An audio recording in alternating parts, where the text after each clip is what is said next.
are live with Pop Culture Breakdown. That's right, my friends. It's Sunday, and that means it's Pop Culture Breakdown when me and my panel of pop culture pundits break down the highs and lows of the pop culture week. And you are here with us tonight, friends, on a very, very special occasion. This is our 1-year anniversary. Here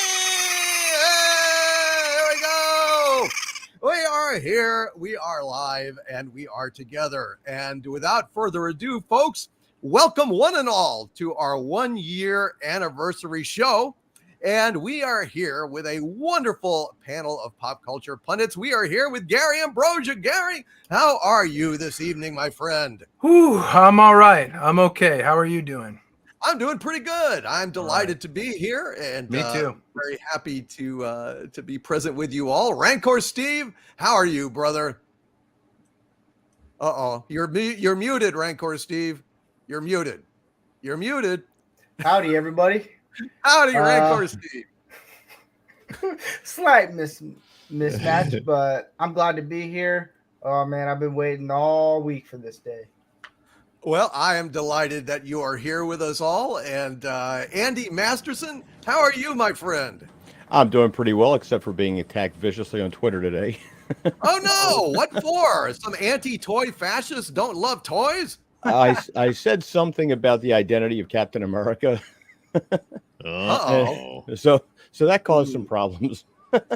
Well, everyone knows it's Steve Rogers. If anyone doesn't know that by now, you're not allowed to say that now. Tough shit. We've known that Steve Rogers is Captain fucking America Well, since World War fucking II. Well, next you're going to tell me it's Batman's Bruce Wayne. Now, come on. No! You know what, Andy? A simple spoiler alert, and you can avoid these problems, man. That's true. Jeez. That's true. Just Next don't time I'll say know. Spider-Man's Peter Parker. You're all right. Oh! Stop! God, Spoiler don't ever alerts. do that. Jeez. I hate to break it to you, but the mystery is now solved. Santa Claus is Chuck Norris. And that's why that's why Santa Claus is able to go across the entire world, give gifts to every damn kid, and get home in time for some hot nookie from Mrs. Claus. So it's kind of a strange thing. We're here with Douglas Nelson. Hail, Mr. Nelson. How are you, my friend? Doing pretty good. Doing pretty well. All right, good enough. Good enough, hey. All right. Well, that's a ringing endorsement on our 1-year anniversary. And happy anniversary. Yeah. Thanks, Douglas. That's an upbeat man. I hope you're doing okay, man. We're delighted to see you. So you have brightened up our lives like a ray of sunshine on a cloudy day, even if we have not returned the favor. Sorry about that. And it's been a year. It's been a year of stuck. What are you talking about, Doom Caca? Clobbering times. How are you, Clobby? How you doing? Well, I got to get away from Yancey Street and I'll be okay. What's up, buddy? I'm glad to be here. Great to see everyone. Yancey Street is a dangerous place. I need to learn my lesson and not go there anymore because this has been one Yancey Street kind of week. You really ought to, man. You really ought to. And now, Gary Ambrosia. First of all, let's just all talk. Let's just go around the table. We'll start with Rancor Steve. Rancor Steve, or we'll just have a round table. It's our 1-year anniversary. Let's just talk just a moment about everybody's favorite moments over the past year. And there have been many, many great moments on the show. I will start out. I will say Gary Ambrosia climbing to the top of Vasquez Rocks in a space helmet and outfit, lugging a huge Xanadu flag up there at the top of that thing. Now, Gary, that's not a very tall thing, is it? I mean, it's a pretty safe thing you did there, isn't it? Or It's what about? I think it's only about a football field height or something like that. It might be a little bit more. But really, I mean, if you were to fall off of the thing, you would probably instantly die. There wouldn't be any suffering. So it's probably, Godzilla would probably look at it and go, whoa, better not trip. You know what I mean? It's Good That Lord. it was scary, man. It was frankly scary's scary. not the word. Scary's not the word. I'll figure out the word, but it's not the word. And I believe Rancor Steve was filming the entire affair. Is that not correct, Steve? Oh, it was. And weren't there like cops on patrol and aliens? Didn't you get abducted and probed at some point? I mean, it just was a nightmare, wasn't it? At one point, I thought, I could just drive off and just like Gary fly way down. You would, you dick. There was a moment. So I'm in an orange jumpsuit, right? And I'm trying to hide from the security that are driving around because we don't know whether we're supposed to be there or not. We're pretty much not. They're not gonna. If they see a really nice professional camera out, they're gonna be like, okay, y'all gotta have a permit. They're gonna call the police. So I see this patrol truck driving around. I could see everything from the top of that rock, and I'm in an orange suit, and I've got the life support system and the helmet on, and I'm trying to lay down behind a rock and hide from the little patrol people, but I can't, because when I lay on the tanks, here's the rock and here's me, and it's bright orange, and I'm like, this is so fucking stupid, right? And I'm trying desperately to call Steve. I'm like, are they gone yet? Are they gone? He's like, there's nobody even around, and I'm looking up. I sit up, and they're behind Steve. He can't see him, and they're already looking right at me. I'm like, well, fuck it. I'm just going to the top. Fuck it, Steve, roll. I'm going to the top. I'm only doing this once, and then that was it. Yeah, it was not fun. It was not fun to make. Definitely not my favorite moment. Probably your favorite moment, but not mine. You have a lot of favorite moments, man. You viciously getting slapped by Mrs. Bunny Mom Ambrosia, your wife. Again, not a favorite of mine. Probably a favorite of your guys. Back to her. It was awful, but fun. I mean, there was somebody in the chat just now saying that you getting smacked was one of their favorite moments in the chat. So there you go. Andy, any favorite moments that you can recall at all? Ooh, well, there's the epic Doomcock rants, and there's points that are a tie between you and Mexican Iron Man. And I think he might edge you out sometimes because he'll put the camera on. You can actually see the blood vessels bursting in his eyes. Outside of some sparks coming out, I think it's pretty impressive. It has to be some of the top things about between Doug's art, Rancor Steve mutilating Saru avatars of our franchises, and Gary blowing things up. Those are pretty good highlights. They really are. And it's been such a great thing. Douglas, your artwork is absolutely fantastic, brother. And thank you for sending some more tonight. We will be putting them to good use. No, thank you. It's my pleasure. Really talented guy. And Mexican Iron Man is not with us as of yet, unfortunately. He is struggling to get to internet coverage and in an undisclosed location. He fears for his life, and you will see why later on in this broadcast, because he's prepared a little something that's pretty amazing regarding Star Trek. Let me just say, somebody's getting buried today. I'll just say that, which is appropriate on a 1-year anniversary. It's we've been through death and life together, and accent on the death later on in the show. Klobby, anything you'd like to say before we move on with this? Well, actually, there's so many things, but I'm a big fan of your rants. The problem is I can't pick a favorite. They're always the best, especially when you're going off on fake, filthy, fake crap, garbage, filth, trash. Did I mention it was trashy garbage, by the way? Yes, it is. It is. That's my favorite, probably. And you will get that tonight. You will be music. getting that another rant. I watched the final episode of Star Trek Suck New Worlds, and my mind is just reeling. My God, man. Oh, I became Steely Dan. I was reeling in the years, stowing away the time, watching this shit.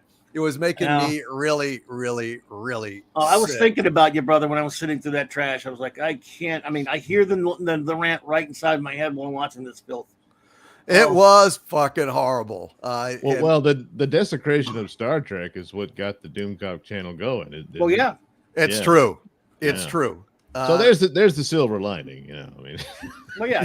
Well, it's kind of like, you know, you get abducted, you know, I don't know, Russia or something, and you spend, you know, 20 years at a gulag, and on the way out you stumble across a pliant leprechaun and land on his gold, and it's like, was it really worth it? Well, I don't know, you know. I'm trailing my intestines here, but oh well, you know, I've got a pot of gold. What the hell?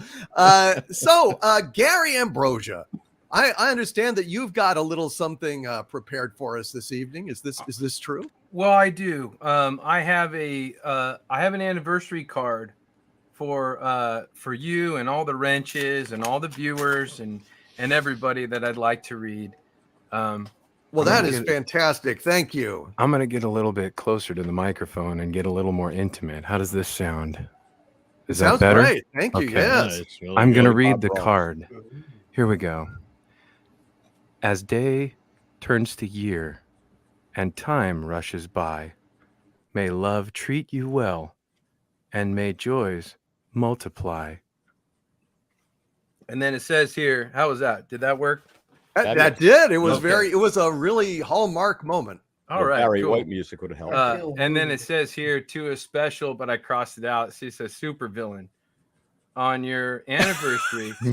Much love and appreciation.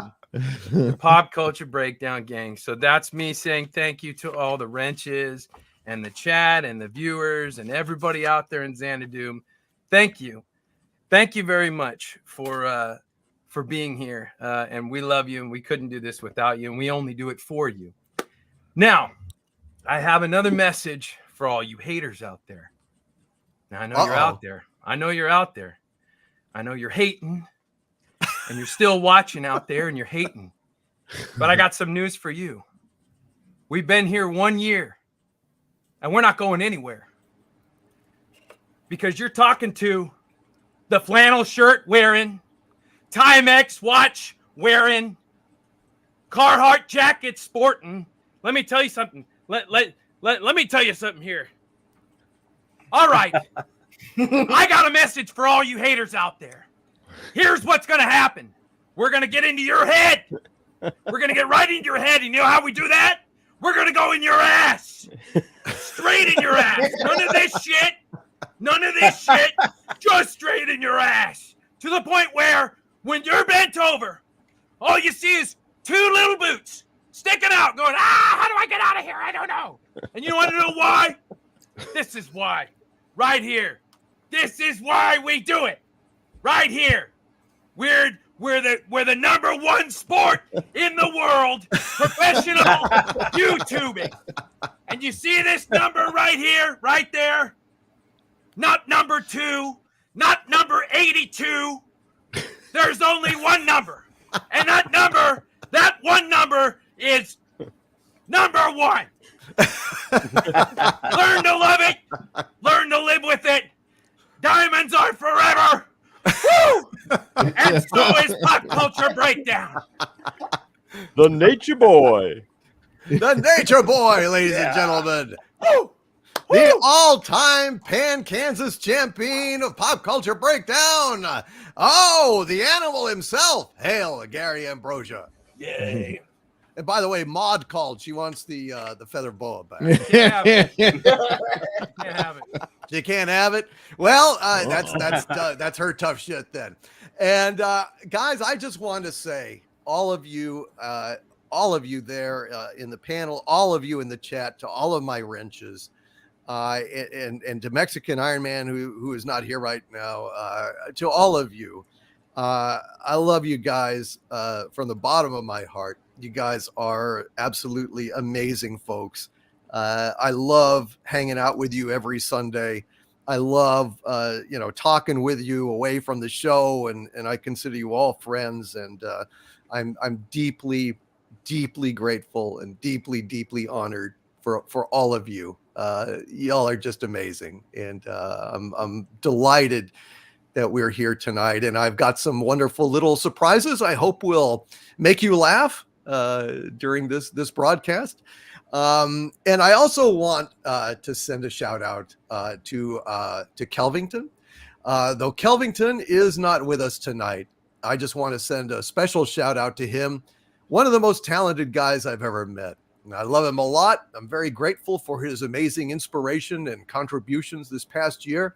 Just want to say, miss you, Kelvington. We hope to make you proud tonight. And on that note, it is time for the breakdown.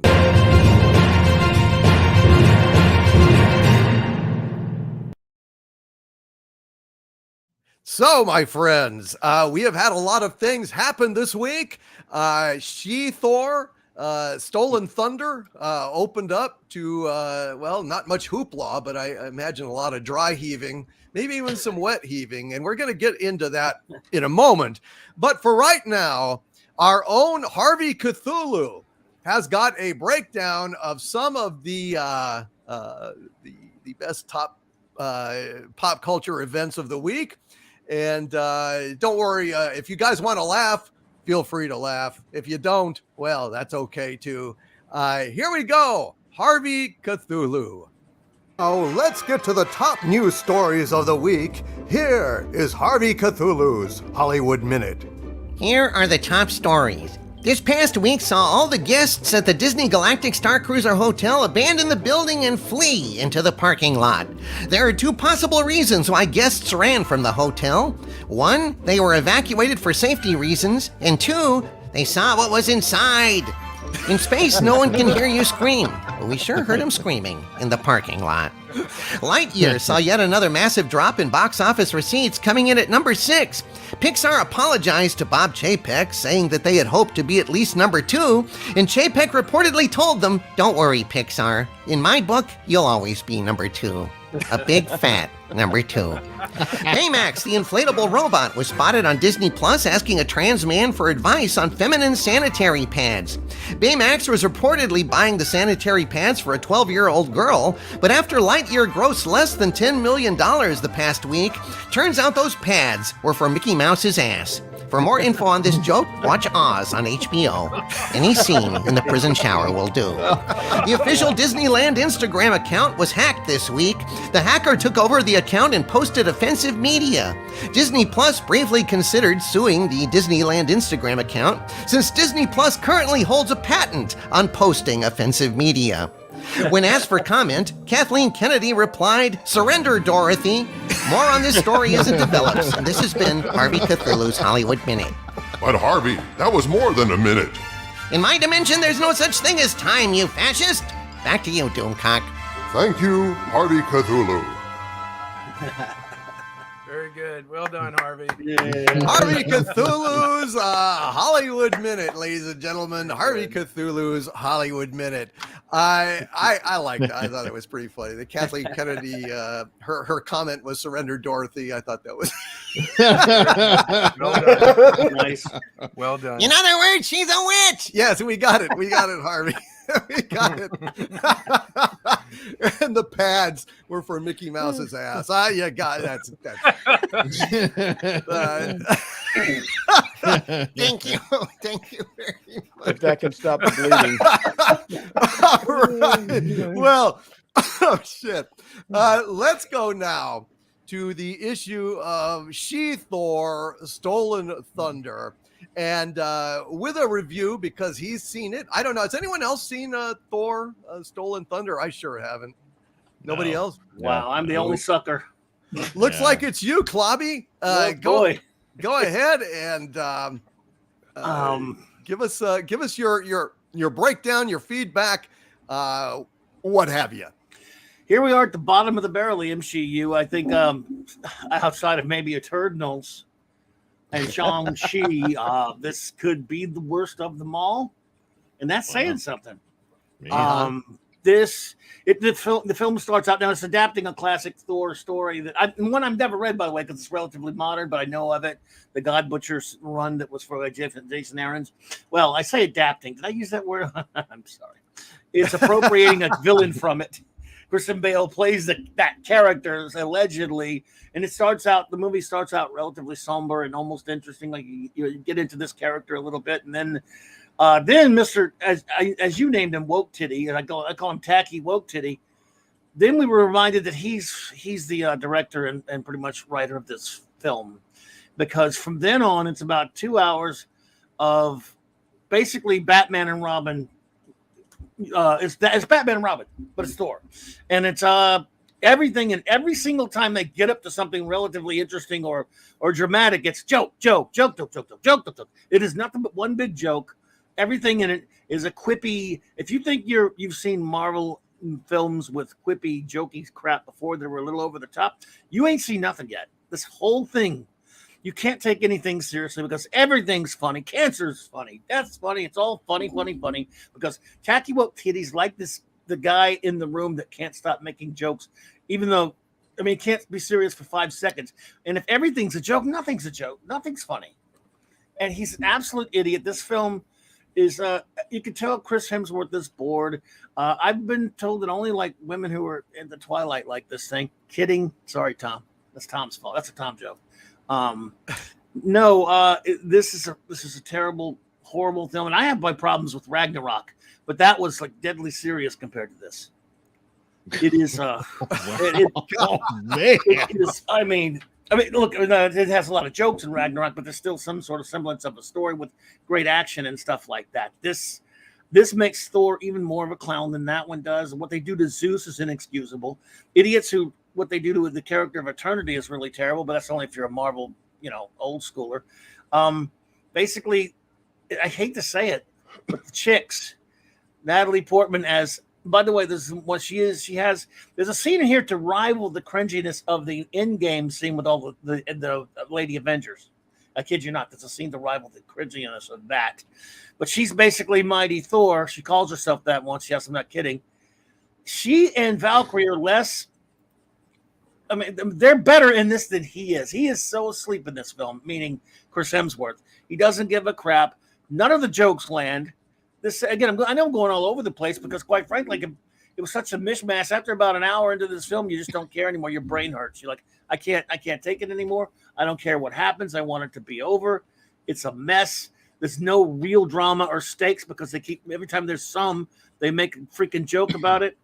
I've given a more thorough review, of course, but this is basically, I'm laying it out here, is that this movie is, I hate to quote Kevin Smith because I can't stand him, but he once referred to Batman and Robin as the gay Fantasia. This is the gay Fantasia part 2. Oh my God. Natalie Portman said this is the gayest Marvel movie of all. She's right, but that's beside the point. That has nothing to do with why it's bad. It's bad because it, not even for a second, does it take itself seriously. And if you don't have a little bit of that, you can have humor in a film, in a superhero romp, but when everything's a freaking joke, and I mean everything, it's just like, I get it. You're fun, talking with Kitty. You're funny. You're really funny. No, you're not. This is James Gunn's fault because what's his thing? He thinks he's James Gunn. Exactly, and James Gunn at least has some talent. Right. Wakiti doesn't. He can't take the competition. Yeah, he can't. And it's just sad. And I know I went all over the place with that. I apologize, DC, but it's tough to review this thing because it just makes your head hurt watching it. You walk out and you go, what did I just see?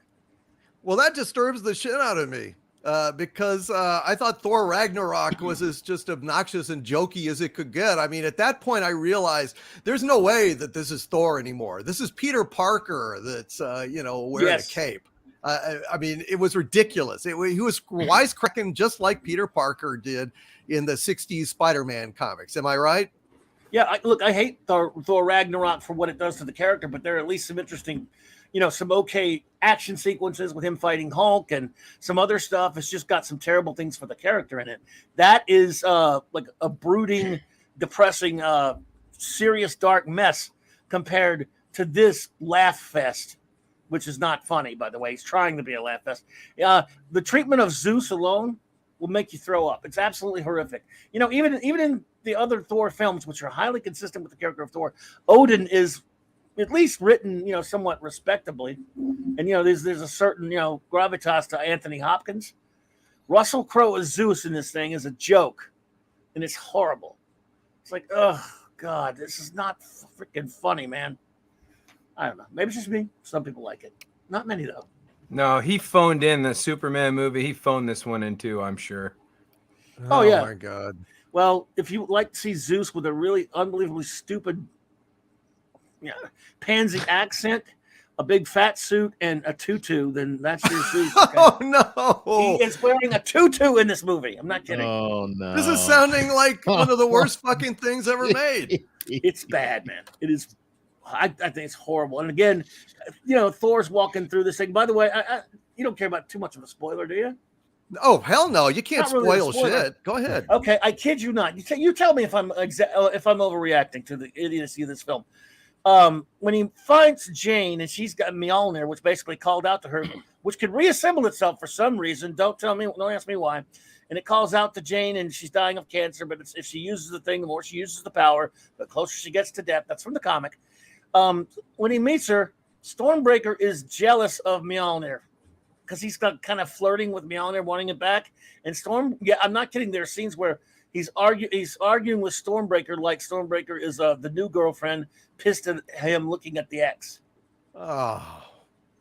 It's cringy. And the cringy scene I'm talking about is when fighting the baddie at the end, when Lady Thor, Natalie Portman, actually says, "I am the mighty Thor." I'm going to attempt to mimic it. It's good God, it's giving me a headache thinking about it. It's horrible. You just want to. She says, "I am the mighty Thor." She does, in so-called heroic fashion, it will make you just.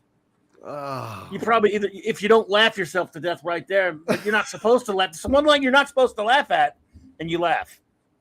Holy shit! It's bad, man. Again, someone else might see it and think all that stuff is funny. I don't, because I can't laugh along with you if you don't have. This is still a superhero film, and it's got these darker themes running through it. The character of the God Butcher has a very sad story, and he's fairly interesting at the beginning, and then you say, to hell with it. Let's just make stupid romance jokes, and let's make Thor a buffoon like we've been doing. Let's be honest, they've done it in other films as well. And if you're going to see the Guardians of the Galaxy, you're not going to get much of them, folks. Oh my God, I'm horrified. I'm horrified. Now you all might see it and like it, but well, sure. You might get a fucking safe dropped on you in a Warner Brothers cartoon if you have to wander into the desert. But yeah, that's a basic rundown for you, folks. Well, I deeply appreciate that, my friend. That is interesting. I hated Thor Ragnarok. To get through it, I had to just say, well, look, this is clearly not Thor.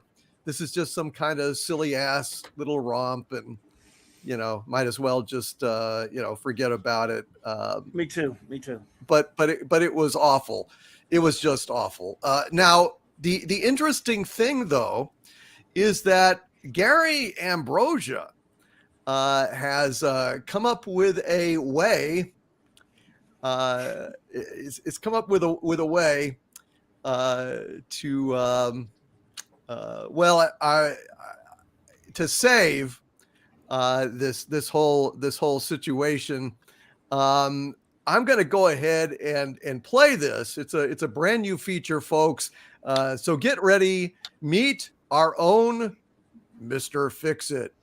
Now our resident repairman, Mr. Fix-It, does some much needed repairs on She-Thor.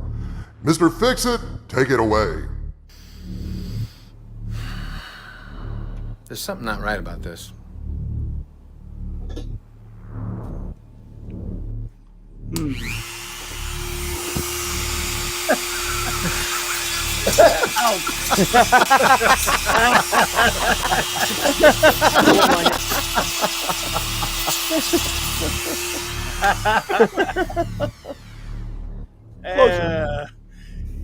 Much better. Ah, that's better. She-Thor Fixed by Mr. Fix-It, our resident repairman and senior correspondent for cultural repair. Thank you, Gary Ambrosia. That is absolutely fantastic. And now, my friends, it is time for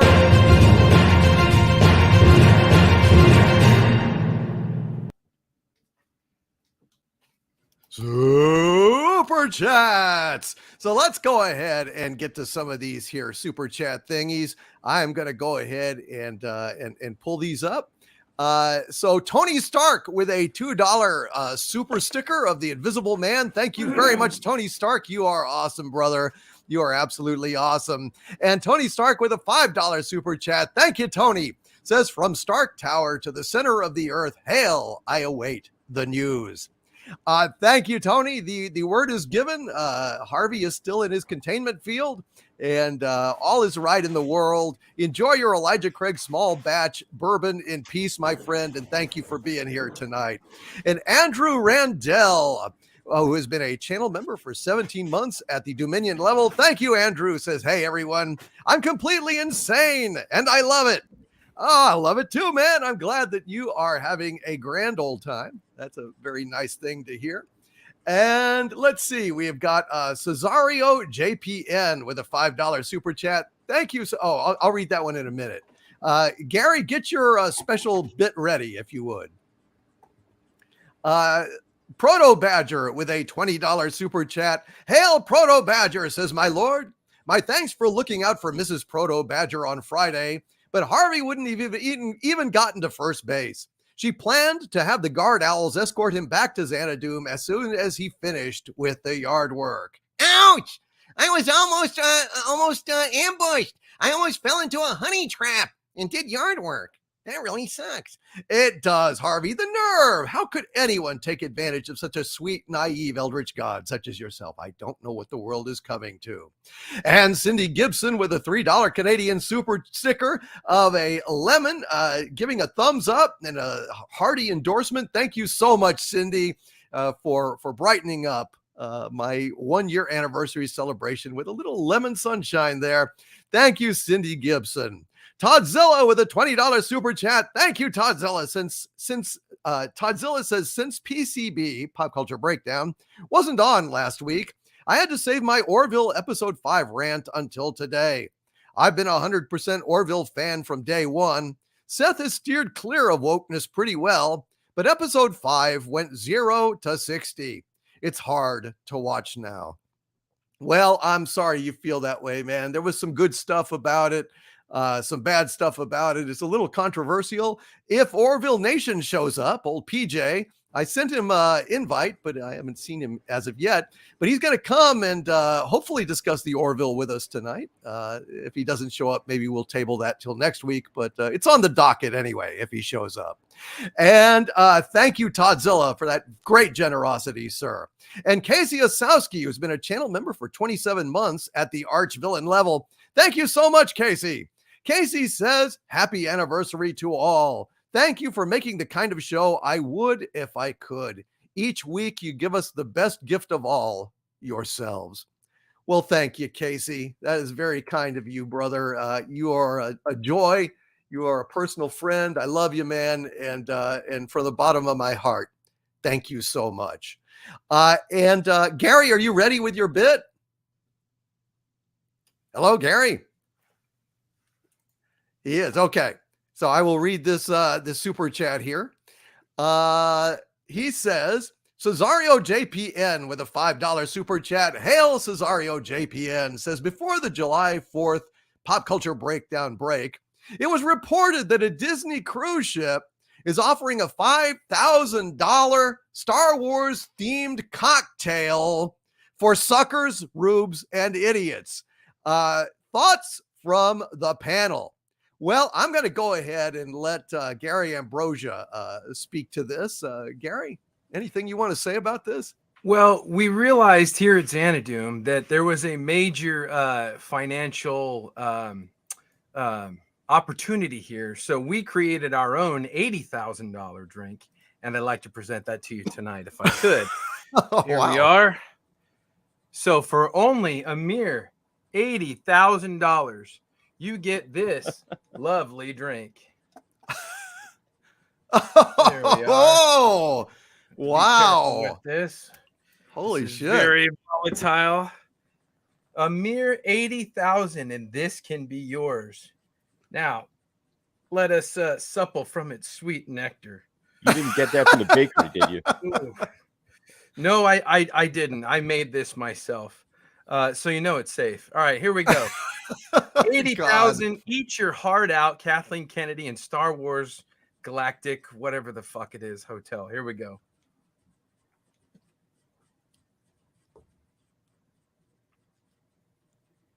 Uh-oh.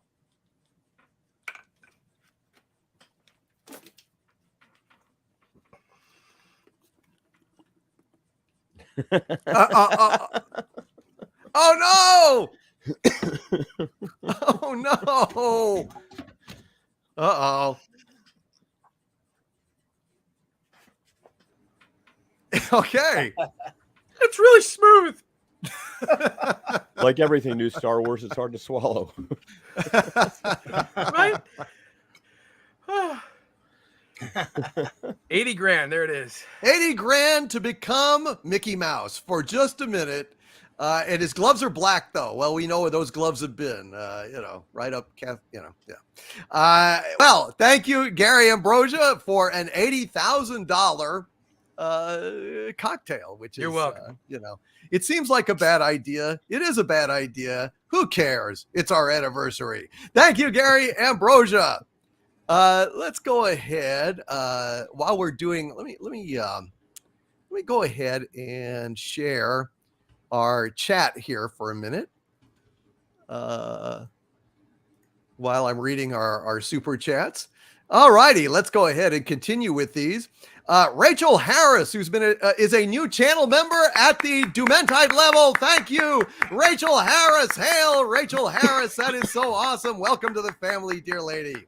Rachel Harris, ladies and gentlemen, we've got a new Dumentide. Wonderful to see you, Rachel, on a 1-year anniversary. What a great gift. And Casey Asowski has gifted 5 Overlord DVD memberships that have been distributed to 5 lucky people in the chat. Thank you so much, Casey. You are awesome, brother. I'd sing you a song, but this isn't Friday Night Frolic, so I will instead simply say, God bless you, brother, and thank you. Grimlock Destroys 85, who's been a channel member for 23 months at the Dumentite level, simply says, yay! Thank you, Grimlock Destroys 85. I'm delighted that you are here and excited even that we are yayable. Like on Seinfeld, where Elaine was judging whether men were sponge-worthy. We're yay-worthy. I feel very happy. Thank you, Grimlock Destroys 85. And the Lost Wanderer, who's been a channel member for 10 months at the Dominion level. Thank you, Lost Wanderer, says, love the Sundays I can join instead of podcasting. Delighted to have you here, brother. You picked a good one. You saw Harvey Cthulhu's Hollywood Minute, the first installment. I really enjoyed that. And Scootmeister with a $4.99 super chat. Thank you, Scootmeister. Says, don't mind me, everybody. I have simply come offering tribute for our glorious overlord. Thank you, Scootmeister. Hail to you and appreciate you being here this evening. Hail, Scootmeister. Rachel Harris with a $5 super chat. Thank you, Rachel. Says, happy anniversary. And sent some hearts. Thank you so much, Rachel Harris. You are absolutely awesome, dear lady. Thank you.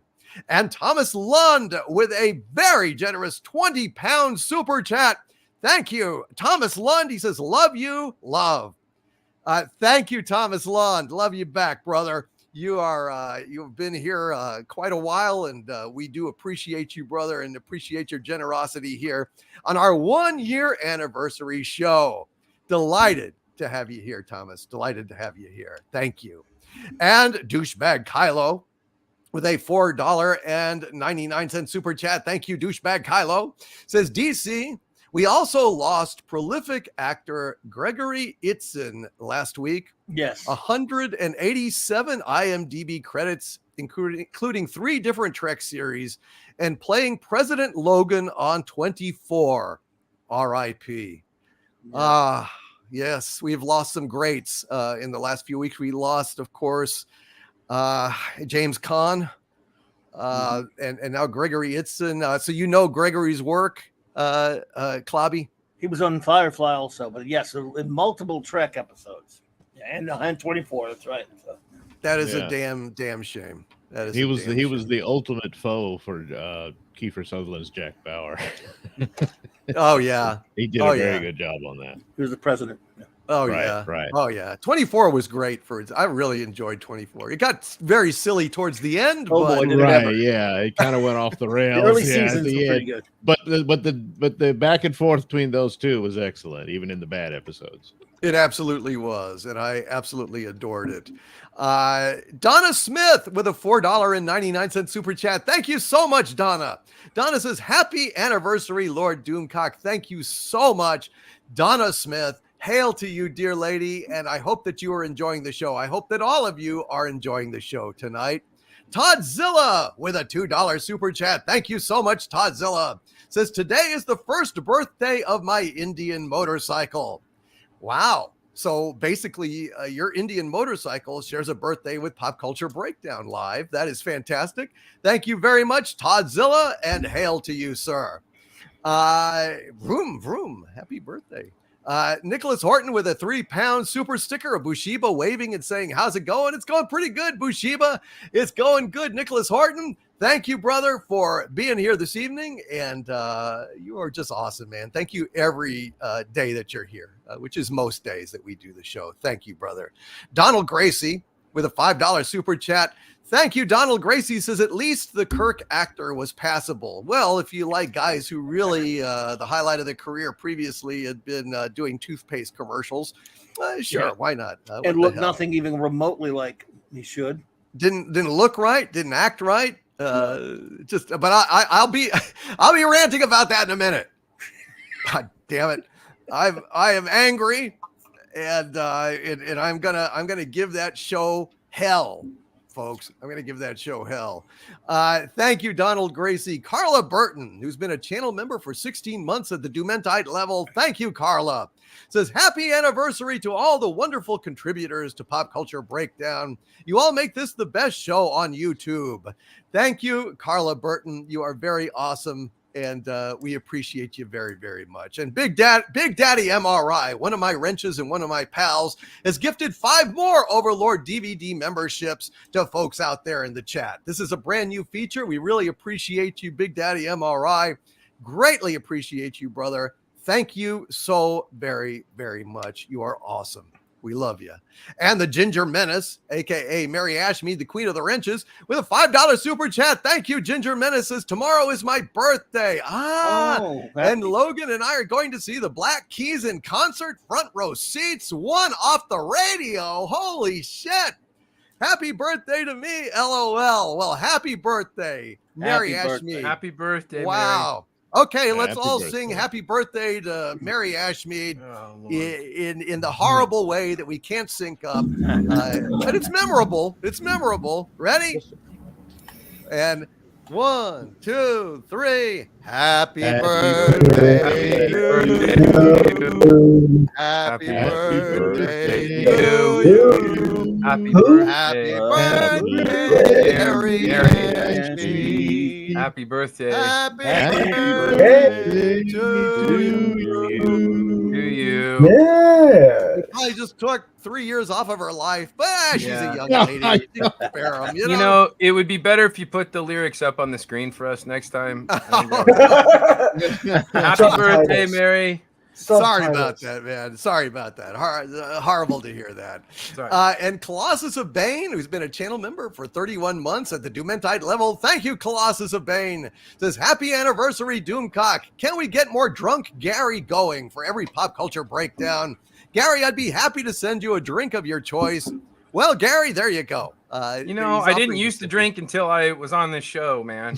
Y'all are going to put me in the place where we go. So yeah, all right, fine. I'm sorry to hear that, Gary. I'm very sorry to hear that. I like drinking. I like drinking too. Drinking makes me happy. And Cesario JPN with a $2 super chat. Thank you, Cesario JPN. Says, happy first anniversary to Harvey's kids. I don't have any kids. Don't screw me around, dude. Don't screw me around. Oh, no. All right, Harvey. We don't want to get started on that shit. And Cardinal Sin with a very kind, extremely generous $50 super sticker of a pair jumping up and down, stomping buildings and having a blast. Hail, Cardinal Sin. Hail, thank you, my friend. Hail, Cardinal Sin. Good to see you, brother. Thank you, Cardinal Sin. You are awesome, brother. You are absolutely, absolutely awesome. And all right, I've been putting it off. But good God in heaven, it's time. Well, It's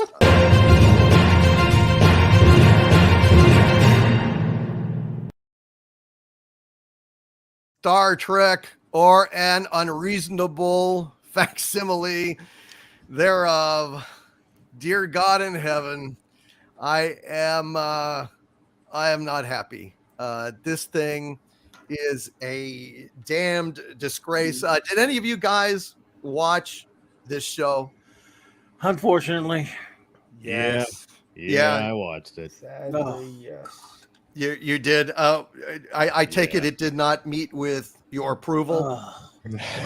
Define approval. It's it's a wonderful life in Star Trek, Mary.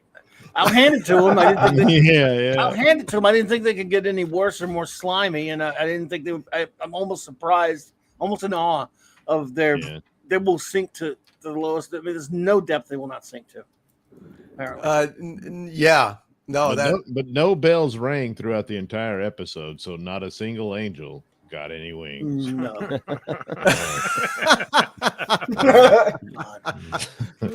Oh my God! It was a woeful exercise.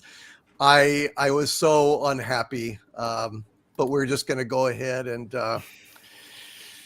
all right. I can't put it off any longer, my friends. Get ready. It's time to rant. All right. Here we go, folks. So, my friends, this season finale of Star Trek Strange Old Worlds disgusted me so profoundly. I am struggling to find words adequate to express my hatred. This time around, Kurtzman and his merry band of vandals and hacks forget beating around the bush. They actually rip off a classic Star Trek episode, even using a lot of the exact same verbatim dialogue, and in the process, they only succeed in illustrating just how shoddy and pathetic they are by comparison. So the episode starts out with the phony prize in orbit around one of the outposts along the Romulan neutral zone, along with another what looks like to be Constellation-class starship with a bullshit name that never existed, the Katanga or some shit like that. There were 12 Constellation-class starships in the fleet, and that ain't one of them.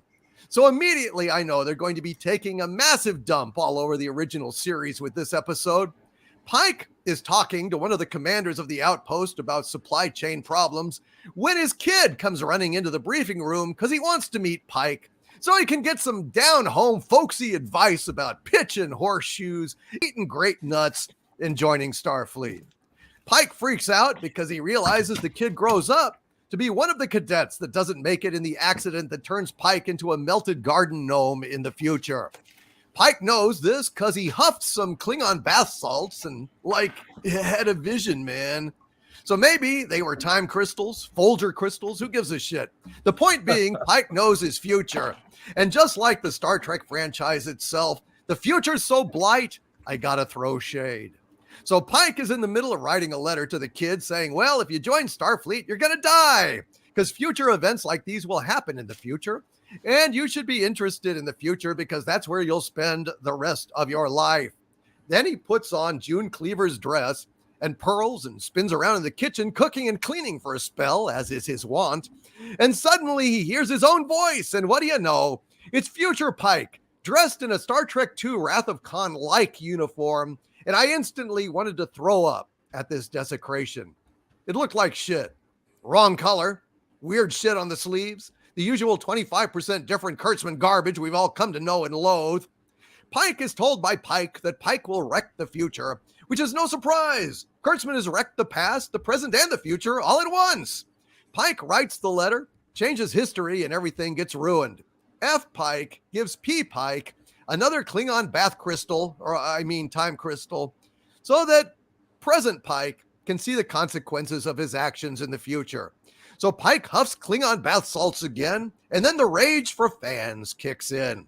Pike sees the future. He is on the phony prize, holding a wedding between crew members, and suddenly the wedding gets interrupted by a red alert. The outpost on the Romulan neutral zone is under attack, just like in Balance of Terror.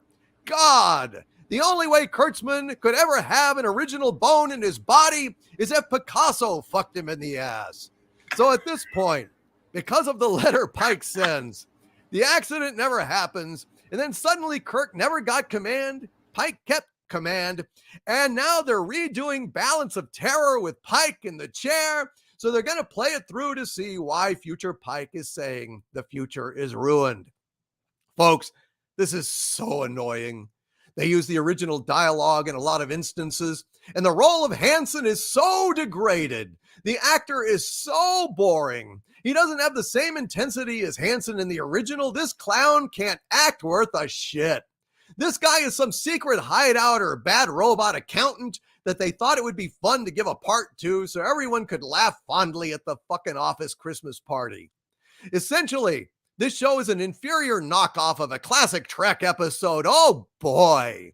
In every way. This shit show is degraded from the original. Even the effects are hideous in comparison.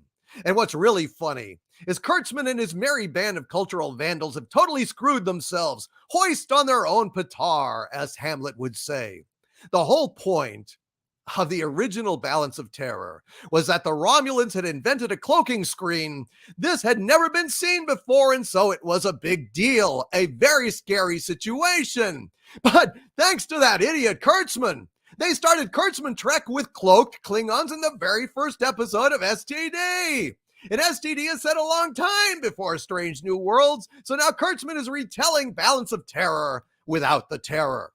The Federation has seen cloaked ships before. It's old hat now. Kurtzman screwed himself and probably is too stupid to even realize it. I think Kurtzman developed a cloaking device hundreds of years before any of them did, since any intelligence he might possess is very well hidden indeed. And then Kirk appears. Oh, Kirk appears as the captain of the Farragut now, since Yul Gibbons is in command of the Phony Prize. And it's clear immediately that this version of Kirk has been putting too much soy milk in his coffee. He has no presence. He has no edge. He has no flair. He's the type of B-grade feature extra day player with nice hair and good teeth, the kind of smarmy, lightweight, pretty boy you can find in any auto insurance commercial. And then they start in on Kirk immediately. You didn't think they were going to pass on this opportunity to shit all over Captain Kirk, did you? The next scene, God, I hate this shit. The next scene, Pike has Sam Kirk, Captain Kirk's brother, in his office. And Sam proceeds to talk smack about his brother, that yes, he was very successful at the academy, but he relies too much on his charm. He's a huge pain in the ass. He bends the rules, blah, blah, blah. Sam finally grudgingly acknowledges that he's a pretty good captain. Oh, fuck you. Then we get to the scene with the comet. Any of you that have watched Balance of Terror will know what I'm talking about. And we get a glimpse of the bridge of the Romulan ship, and we see the fucking Romulans look like Vulcans. Yawn. So-called Kirk is just so undistinguished and lame, and to hear an inferior actor like Ethan Peck delivering Leonard Nimoy's classic lines makes me want to rip my own fucking head off and throw it at the fucking screen. This whole episode is exactly like a Disney live-action remake of one of their classic animated movies. All the guts are trampled out of it. All the charm is drained as if by a cultural vampire, leaving a hollowed-out husk of its former glory. It's astonishing how they take the same story with vastly greater budget and technical resources, and they manage to suck all of the excitement out of a classic, seemingly bulletproof episode. Meanwhile, we're treated to the dubious treat of seeing Pike passing judgment on Kirk, suspecting him of being an out-of-control cowboy. And they set it up so that Kirk loses the Farragut to the Romulans, and Pike rubs it in his face. And even worse, in that scene, we see that the Farragut is not a Constitution-class starship like the Enterprise or the Constellation. It's something more like the Reliant. So once again, canon is totally destroyed. The Farragut was a Constitution-class starship in the original. And yet again, Kirk is degraded by being put into a smaller, less powerful ship. It is disgusting. And so get this, gang. Pike wants to talk to the Romulans, maybe sell them some grape nuts, teach them how to whittle on their porches. And fucking Kurtzman and Goldsman are such morons, they completely blow off the Romulan motivation. The Romulans want a war. They came here to fight. They do not negotiate or talk, and yet the Romulans agree to a silly-ass 2-hour truce to bury their dead or make repairs or whatever. This episode is a perfect reminder of why Kurtzman Trek will never be Star Trek. It's completely contemptuous of Gene Roddenberry's Star Trek. It's completely ignorant of real Star Trek. All of the taste they possess is in their mouths, and as a condition of being hired on to the Secret Hideout writing staff, each and every fucking writer on this show had to go to the hospital and get a talentectomy. All talent excised. They have a hose. They go up the ass, suck it right out. And the result is strange old worlds, remakes and reboots of the good old show that managed to turn everything strange. And not good strange. Oh no, there's nothing good about this shit. The suspicion that Pike has towards Kirk is really moronic. Kirk is equal in rank to Pike, so Pike is basically questioning Starfleet's judgment when he's questioning Kirk. He has really no right to sit in judgment of a fellow captain. It's just another way to introduce phony suspense. Will Kirk fly off the handle and start a war?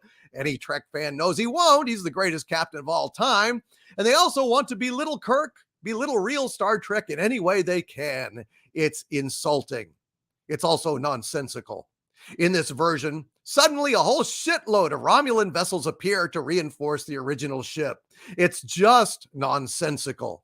The whole point of the exercise was to trick the Federation into violating the treaty and starting another war. Kirk leaves on a shuttlecraft, then returns in one of the stupidest plot points in the entire stupid affair.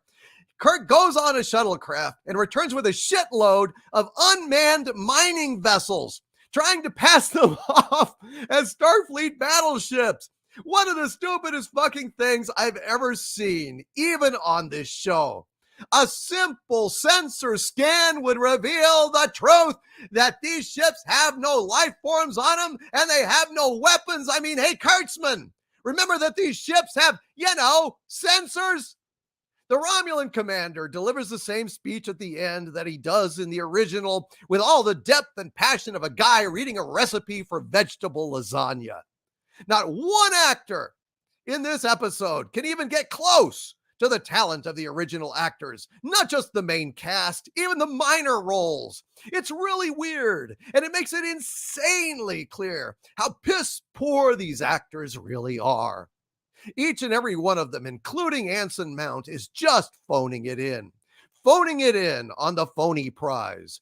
If the hacks responsible for this laughing disgrace had any pride in their work, they would hang their heads in shame.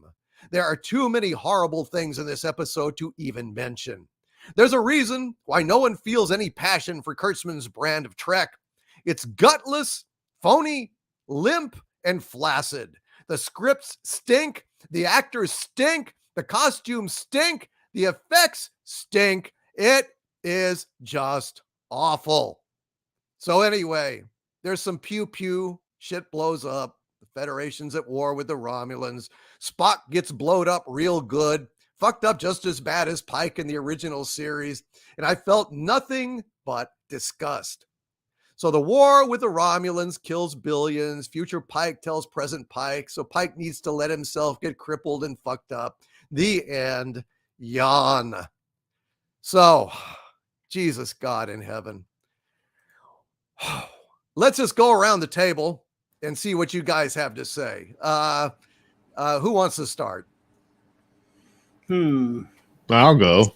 Okay, go ahead, Mr. Nailson.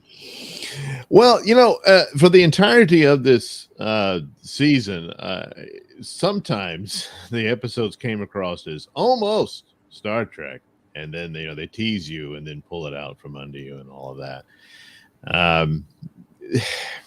The concepts, and this is one of these missed opportunities for the whole overall idea, which is too late to do any good for it. But the idea that this is obviously not, original Star Trek or what have you. It's, to go ahead and acknowledge that it's an alternate timeline or something along those lines.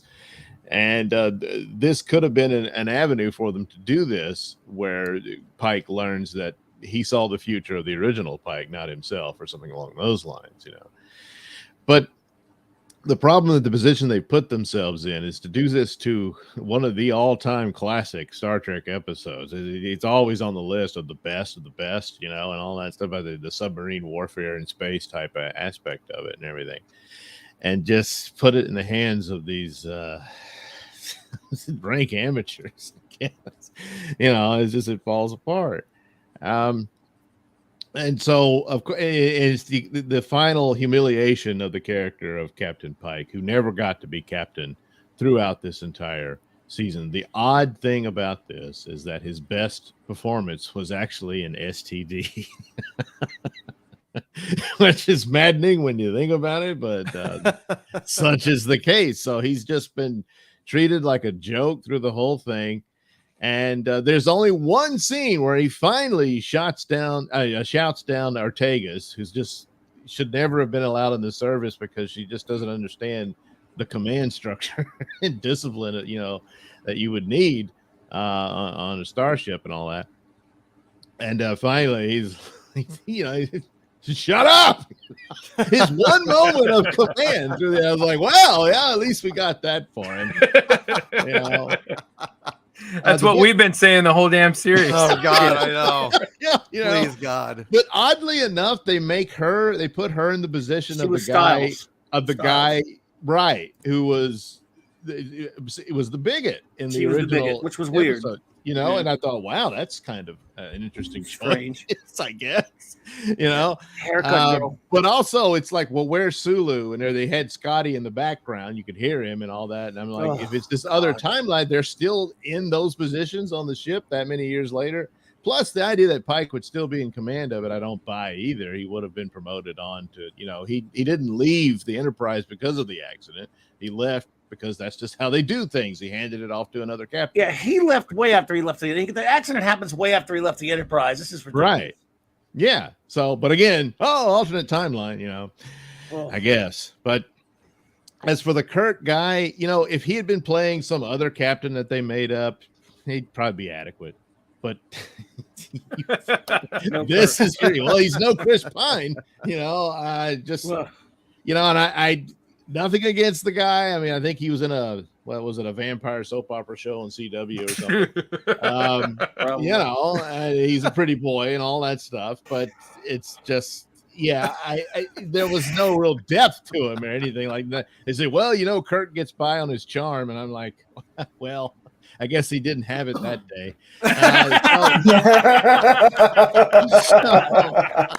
No choice, but he's a real go-getter and stuff, and he blows up his own ship and all this stuff. Right. And then they try, Kirk always comes up with a bluff or some sort of way to scam the enemy and what have you.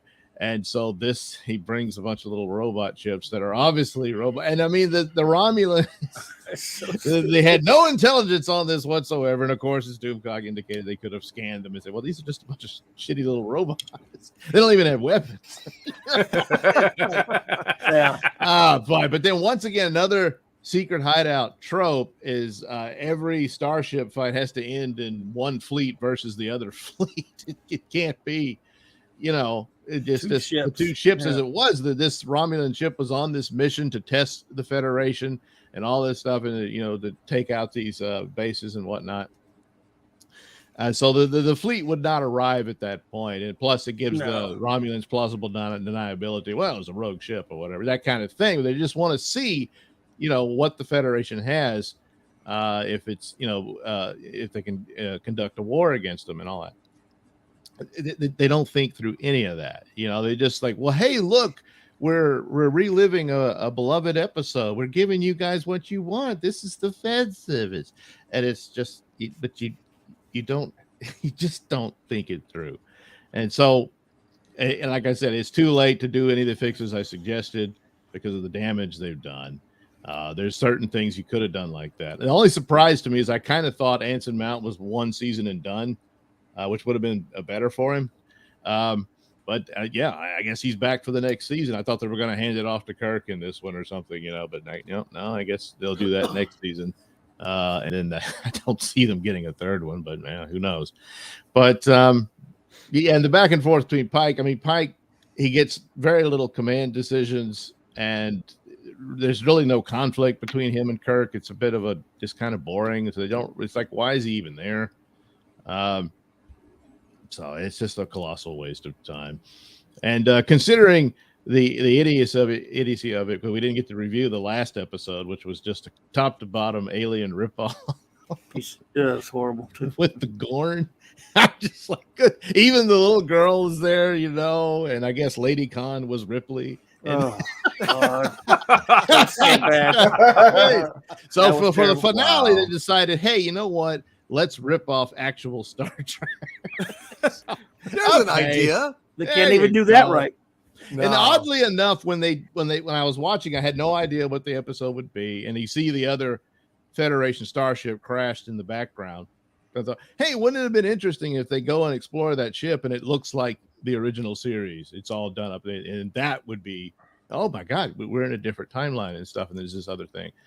But for whatever reason, because even the Pikes, the future Pikes, with that whole thing, good God, the Klingon time rock, the Klingons win the war because they've already got time travel power and stuff, but never mind. But he comes in the movie outfit, from Khan and Search for Spock and all that. But again, it's 25% different. So I guess they're still locked in that, even though it's under one entity now. But I guess the contract with Secret Hideout keeps them that way, which in the long run is probably for the best, because you can always look at it and say, yeah, it's not the real Star Trek. So 25% shittier. Yeah. 125% shittier. Yeah. The Farragut's, by the way, idiots who make the show. Just so you'll know, the Farragut is a Constitution class ship, but you wouldn't know that, would you? No. But it is. Not that it matters much, because this is a piece of trash anyway. Every single thing about it is garbage. I think what really, the only thing that almost made me laugh at the badness, because usually I'm as pissed off as you are, DC, is when they actually had, when they went the first see what the Romulans look like, they took music, Fred Steiner incidental music from the actual episode of Balance of Terror, and bum bum bum bum bum. I wanted to. I would have broken. Well, I would have punched the whole universe. I just want one punch. I say this all the time. I have no specific. But I want to throw a punch, and I want the whole universe to feel it. Especially I felt the same way. Hey man, so sick. It's so stupid. And yet I was almost laughing. I was like, "It's serious." I gotta admit, I was like chuckling. Like, they can't. No, you guys are kidding. You didn't just do that. Wow, it's so bad. The amazing thing about that, and especially this episode in particular, is that they actually did watch the original episode, and none of it rubbed off, because they got the dialogue in it and everything. And it's like, did any of you stop and think, it's like, wow, look how they did this, and the concepts and stuff, and the performances and everything. There were two interesting. No, in one ear and out the other. Yeah, they don't care. So. And we are joined by Orville Nation. Hey, PJ, how you doing? Hi, Hello. Hey, PJ. Good to see you all. Sorry I'm late, and I couldn't come any earlier. And sorry for the lighting. It's not going to get any better than this today, guys. Sorry, I apologize. Oh shit! I feel like Dennis Hopper in True Romance, where PJ's saying, "This is good as it's gonna get. They'll never get that good again." Good. This is my impression. This is my impression of Future Guy from Enterprise. Yeah. Well, welcome, my friend. PJ all along. Welcome. Holy shit, man. Yeah, no, this was a horrible insult of an episode. Every fucking original line was delivered in a much worse way than in the original episode. I mean, the guy who played Hansen, negative. He's not here, coming in visual. It's like this guy supposedly on this pulverized outpost, and he's fucking reading cue cards or something. I swear to God, I'm not joking. You'd have to see it for yourselves. This was some of the worst acting I've ever seen in my life. I'm not joking. I think this guy is an accountant for Kurtzman or Goldsman or something. I really do. And he's just like, or his dad or his fucking brother or some shit. It was fucking awful. Even Hansen and that one, the end where the Romulan commander says, you and I are are of a kind. In another reality, I might have called you friend. I think he yawns in the middle of it. I really do. I think he stifled a yawn or something. I mean, it was like they were phoning in shit. I swear to God. The scene doesn't really make as much sense as it does in the original because No, the because- battle never No. really Yeah, no, happens no, quite 'cause to there the was a whole extent that fleet it there. did when it was supposed to be this duel. Right. And that's how he learns his respect for Kirk, you know. Here, Right.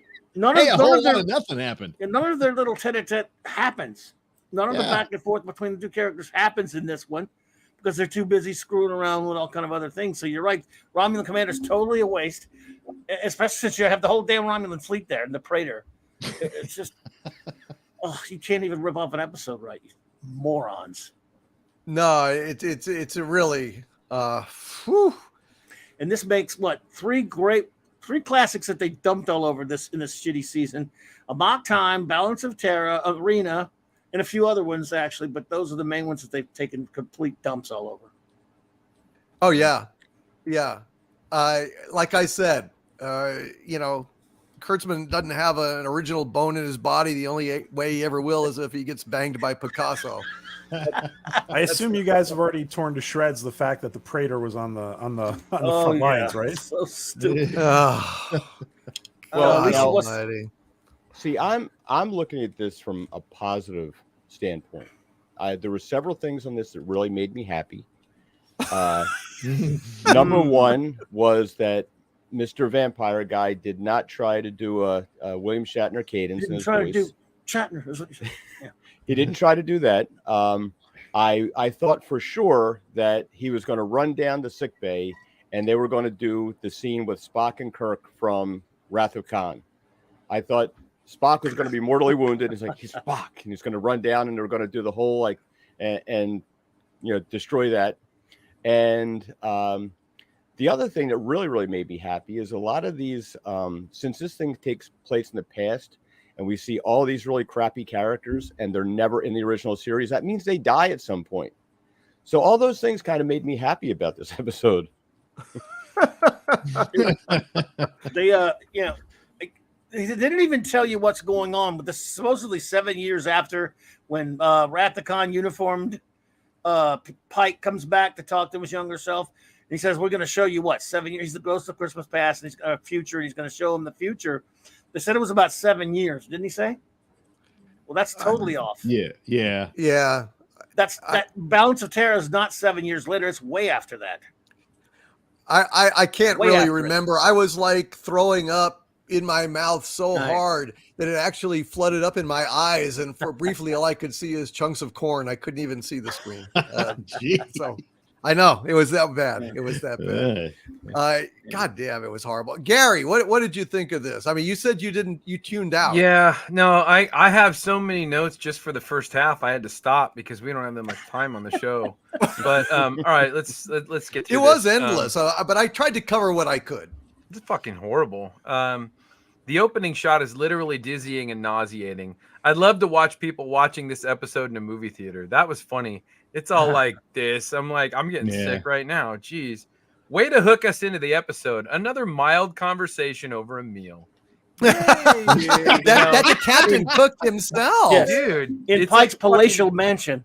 Dude, I know. Yeah. It's And he such puts on his fucking- old apron. It's just so fucking There's lame. no fun, cool Star Trek stuff happening. It's so bullshit. Okay, look. Seriously, all jokes aside, I have done my best to thoroughly comprehend the story details, the technology, everything written in this series, and I cannot.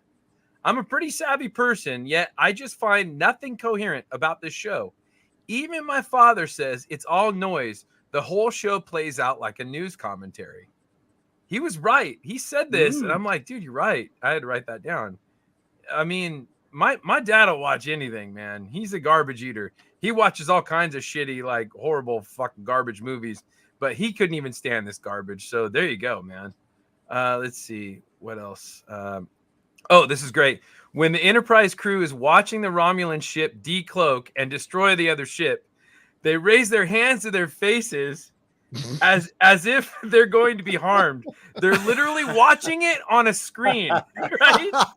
Over dramatic douchebags. This is being played out for them on a fucking monitor, as if the monitor would ever get bright enough to actually hurt you. You know what I mean? But they're all like this, like, and there's like a shot of all like four people going, It's It's I was like those laughing. people in the earliest 20th century who saw a train coming at them for the first time in the theater, and they all panic. They all ran Get out. of the theater. Yeah. They booked it. They're like, nope, and they're out. Serious. Yeah. Who's the candy ass playing Kirk? That was no. That's exactly no. Isn't that guy like 40 already?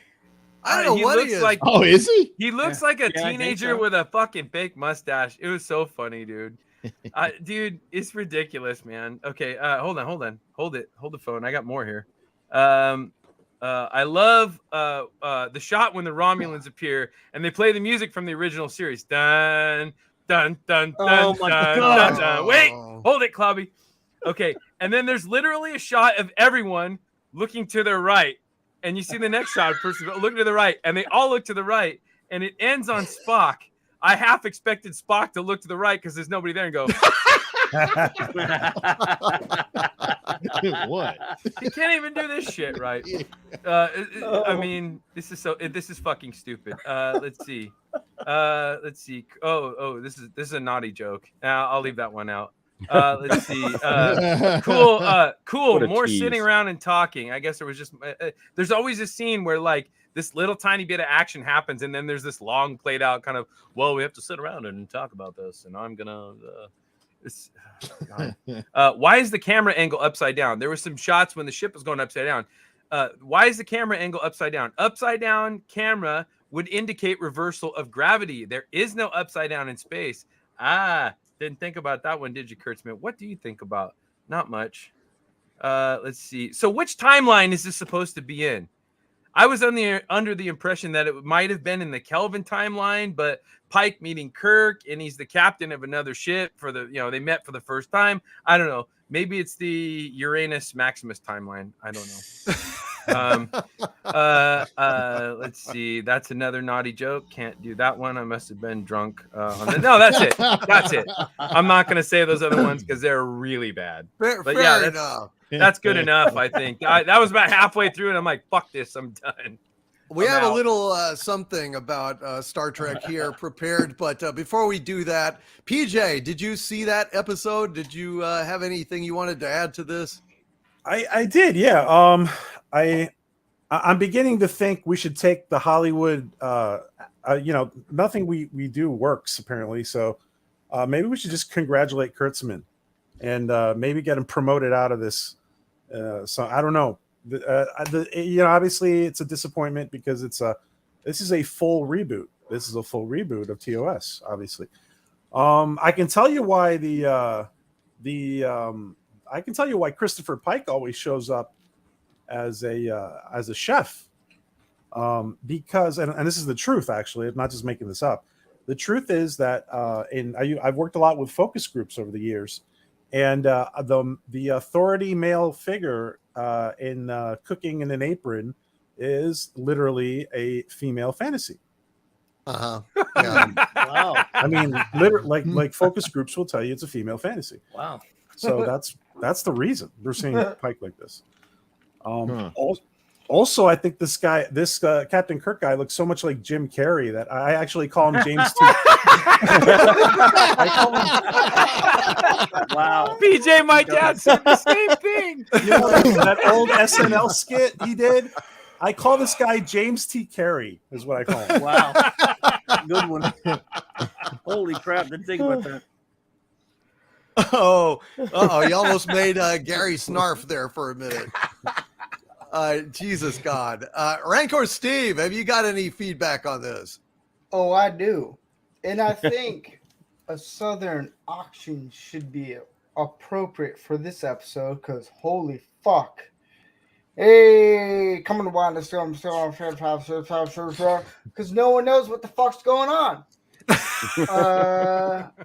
There's a few things I noticed, and I'm new to Star Trek. Sorry, the past few episodes I said Star Wars. Sorry, all you Star Trek Get it fans. right, man. I'm new. Yeah, you heard me, Gary. Get it right. I know, right? I'm new to Star Trek. I watched the old movies, and I love them. And I actually called Gary. I was like, hey, I got a few questions for this shit. And what else? For the love of God, can we stop doing time travel? Seriously. Every Star Trek, I blame you, J.J. Abrams, if you're watching this. Fuck you, because why do we have to do time travel? And for a second, I thought when Pike, the weirdo guy who can't move his lips, who I thought he said Sam, his father, for a second. I was like, wait, what the fuck? I thought Kirk didn't know his father. And Kirk looked like a soy boy who went to a coffee shop at Starbucks. And I was like, you're weird. But I'll get to the main part. But Pike saying, thank God. That was probably the best line he could ever say in this episode or season period. Because I was thinking, thank God this is the last episode I could ever watch of Star Trek. Please don't let ever this happen again. And I don't care if I'm going to butcher her name. I'm going to look on IMDb right now. Melissa Nevia, I don't care, who played Erica. She, for some reason, I don't know why they try to make her look as manly as possible, but she was the shittiest actor on the whole show, minus Pike not being able to act for who knows why, but her character was the worst. I was like, you can't play a dude for Pete's sake. And Spock, still not. He's all emotions. I don't care. So I only got through maybe 20, 30 minutes. And I was like, this is the dumbest thing I've ever watched in my entire life. I don't know why. I just auction it off. I don't care anymore. It's just like, this is not, when you see Pike from the future, like, okay, wearing all what William Shatner wears. For some reason, he sounded like William Shatner. I don't know about you guys, but I was thinking, William Shatner's in this episode? What's going on? The only difference between young Pike and old Pike is one of them could act better, and it wasn't the young Pike. Right? It's just, I couldn't finish it. I was like, this is the dumbest thing I've ever watched. It's just, I don't know. Yeah. It was really terrible. And what was with that last scene with Pike and Spock looking longingly at each other like Frodo and Sam? You know what was with it, Andy. You know what they're doing. Yeah. And we are just in time. Mexican Iron Man. Woo! Wow. Hey, Mexican Iron Man, how are you? Woo! We got my Iron Hombre is in the house. Woo! Well, maybe he's not saying anything. Hey, can you hear us? Brown Hawk 1 to Eagle Command. Brown Hawk 1. Copy, Brown Hawk. We got you, Ocho Rojo. We got you. We copy. You are here. You came just in time. We started talking. Oh my God! For 2 hours I've been trying to get on the internet. I don't even know how long this is gonna last, but I've tried everything. I'm in a random location in the middle of nowhere. I picked up Max and took him to the Baseball Hall of Fame in Cooperstown, and the charming inn that we've been at has had no internet up here.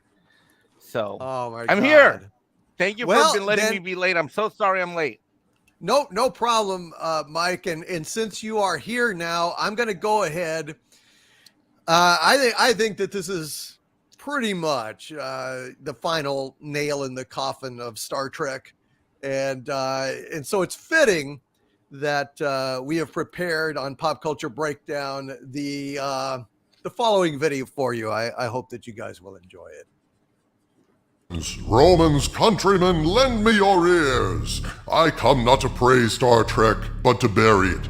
After years of abuse at the hands of Alex Kurtzman, Akiva Goldsman, and their merry band of talentless hacks and cultural vandals, Star Trek has succumbed to its grievous wounds at last, the death of 1,000 sucks. And so, to try and prevent Kurtzman from continuing to sodomize the corpse for fun and profit, our own Mexican Iron Man made the trek all the way to Secret Hideout's actual offices to bury the corpse of Star Trek 6 Feet Under. Broadcasting from outside the offices of Secret Hideout, here is our correspondent, Mexican Iron Man. Welcome to the scene of a somber event, ladies and gentlemen. This is Mexican Iron Man today, Mexican Iron Deacon, here to commemorate. We are here live on the streets of Santa Monica at Secret Hideout, where we are going to be commemorating the death of Star Trek. Indeed, we definitely are in California. As a fan of 4 decades, since I was a tiny little Starfleet lad, today is the somber day where we commemorate what has happened here. We are live on the street, on the scene, here at Secret Hideout location. Ladies and gentlemen, it's tragic, but I believe that I found a star of one of the shows here on the streets in Santa Monica. Very concerning. We're going to do this interview live. Come with me. Sir, Mexican Iron Deacon from Xanadu International News. Sir, aren't you Jean-Luc Picard? Move on. I'm Mexican Iron Deacon. Sir, what has happened? Are things not going well for the TV series? Why are you on the streets, sir? Is that Romulan ale? Engaged. Get some answers to some of the questions that have been burning fans for many, many years now. And we have a special guest, which I know many people think is merely a plank of wood, but in actuality, we are joined by Mikey Spock. Mikey Spock, what is it like to play a character that never existed in canon, arguably shouldn't exist in canon, and arguably exists in a so-called canon that never will be true canon? I'm the bestest ever! Ladies and gentlemen, I think we have a very concerning situation. Oh, what does this sign say? Trek. Oh my God, ladies and gentlemen, Woke Nation has captured Picard. What can I do for you, sir? There are 4 lights. Ladies and gentlemen, I think we've seen enough here. I think Picard has fallen on hard times. Our Star Trek beloved franchise has fallen on hard times. And how does it feel to know that it was impossible for a bidding war to happen for Star Trek Discovery, and that every week of every year that there has been a season, viewership has gone down and down and down and down? I need to call my agent.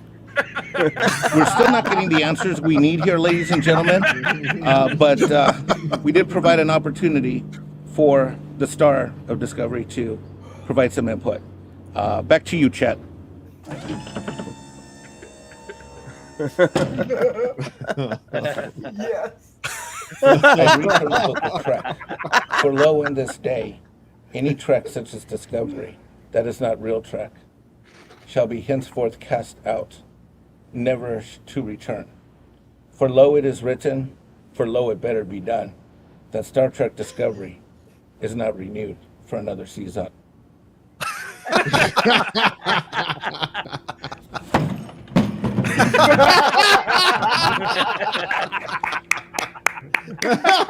Star Trek first soared on the airwaves on September 8th, 1966, and after over half a century of countless adventures and TV shows, movies, comics, books, audio adventures, and fan tributes of every kind, it all ends up in a photon torpedo kicked off the back of a flatbed truck on the doorstep of the turds that killed it. Rest in peace, Star Trek. And Kurtzman, my advice, find another job. You suck at the one you're doing now. Yeah. Well done, Mike. Yeah, outstanding. Well done. Wow. Well, way to go, buddy. I loved it. Wow. Great job, DC. Wow. Thank you. You guys did an amazing job. Gary, Rancor Steve, Mexican Iron Man actually shot that on location outside of Secret Hideout. Those pricks watched us shoot it too. That was Really? I looked the at them. I producers was pulled like, up. They I'm got having out. They're fun. like, "What the fuck is this?" They're making fun of us. It's the best Well, production what happened? that's ever What happened. happened? It was really weird. As Rick or Steve will note, what happened is when we first went out there was no one. Then one person came out, and then I think a second person came out, and then I think they started texting each other because when the third person walked by, they were texting, and then all of a sudden people were coming up. We actually had to swap sides of the building, like people were walking by and started to say, "What are these guys doing?" And we were out there for about 2 hours, I think, right, Gary? Something like that. Yeah, an hour, maybe an hour we prep didn't and then an hour. We were shooting. right up against their building. Yeah. Weren't the producers driving up at the time? They saw us. Yep. I looked at them. I was like, "What's up, guys? I can keep the card." You stayed in character. There are 4 lights, everybody. That was so funny. Oh man. They probably really thought you were Patrick Stewart, and they're like, "Let's get him inside. Come on." Yeah. We can't They're have like, this out "Wait, here." does he have a wheelchair or not?" I hope they know what you guys were doing. Well, they do now. They do now. It was hilarious, man. Mexican Iron Man. Congratulations, Gary, Rancor Steve. Fantastic stuff. And we went ahead and packaged it as a news broadcast, and think it worked. Think it worked very, very well. Mexican Iron Man, have you got anything that you would like to say about this latest degradation of Star Trek on Suck New Worlds? Well, unfortunately, because I've been traveling, I haven't seen it because I've been traveling, and I've been gone since last week when it came out. So no worries, man. No worries. I heard the reviews. So, but yeah. So my apologies. Sounds like crap, but what else? It was fucking horrible, man. It was one of the worst things I've ever seen in my life. I have one more thing to add. It's just the question: where's all the Strange New Worlds? Yeah, I know. They didn't That really a that single strange. one. I mean, seriously, where the fuck are they? I Well, guess that's the one where strange, they really. they killed the little kid. I guess Right, that was that's the it. That That's was all. the news. The strange new world. It's more It's like mostly strange old new- worlds. Yeah, Oh, strange yeah, I new know. recipes with Captain Pike. Yeah. Because apparently all the ladies love watching Captain Pike cook. Oh guess man, so. I hope they produce the Captain Pike cookbook, huh? Let's do it, man. That'll be Yeah. great. Just in Yeah, time for Pike. Christmas. Oh yeah. You know what? I'm gonna cook on this show. We'll watch the ratings go sky high. Oh, Yeah, Thanks right. for sharing Oh. that, PJ. I'll Get cook that something. apron on. Yeah. Oh yeah. They'll have the women throwing super chats out left and right. Yes, Yeah. and all I will wear is an apron. I promise. There Oh, we God. go. There we go. Oh, now Mr. Fix It is going to fix the ratings here on Pop Culture Breakdown. Yeah. Make All sure right. you got your pompadour ready. Absolutely. But Can I add one brilliant more job, thing? you guys. Brilliant. Oh yeah, pompous door is what he's actually Yeah. got. I tell you. Pretty fucking pathetic. Can I add one more thing, Doomcock? Go ahead, please do. Did you guys notice that and I don't know if you guys mentioned this before I jumped in, but that Ortegas was so insubordinate that Yes. even this version of Captain Pike had to yell at her. Yeah. Yeah, I mean, well, Yeah. she was It's fine. the he finally grew a pair and yelled at her. Finally, For one you see bright the style. second. Yeah, Yeah. you know, lest we forget that Gene Roddenberry actually served in the military. Can somebody answer to me how many people on this set served in the military? Probably way less than that. Anybody? None. Did anybody? Any of the I don't writers? think Does anybody anybody did understand even any of that? ROTC. Fuck Dude. no. I No. had to say probably not. They think that like commands are suggestions. They think that everything's open to debate, and you can go ahead and answer your commander's orders with a snappy comeback. It's just so fucking In pathetic. times of war, you can actually even be shot in some militaries today. Oh Yeah. yeah. Today. Yeah, Not today. just 50 years ago. They wouldn't Yeah. even bat an eye at it 50 years ago. But today, you're done. Well, Yeah, it's absolutely true, and it's pathetic. And I want to thank all of you guys for a fantastic job. And Mexican Iron Man, I hope you can stick around at the end. I want to play for you the Harvey Cthulhu Hollywood Minute, which I thought was pretty good. All right, well, let's go ahead and if that's all we've got for Star Trek, let's go to some more Super Chats.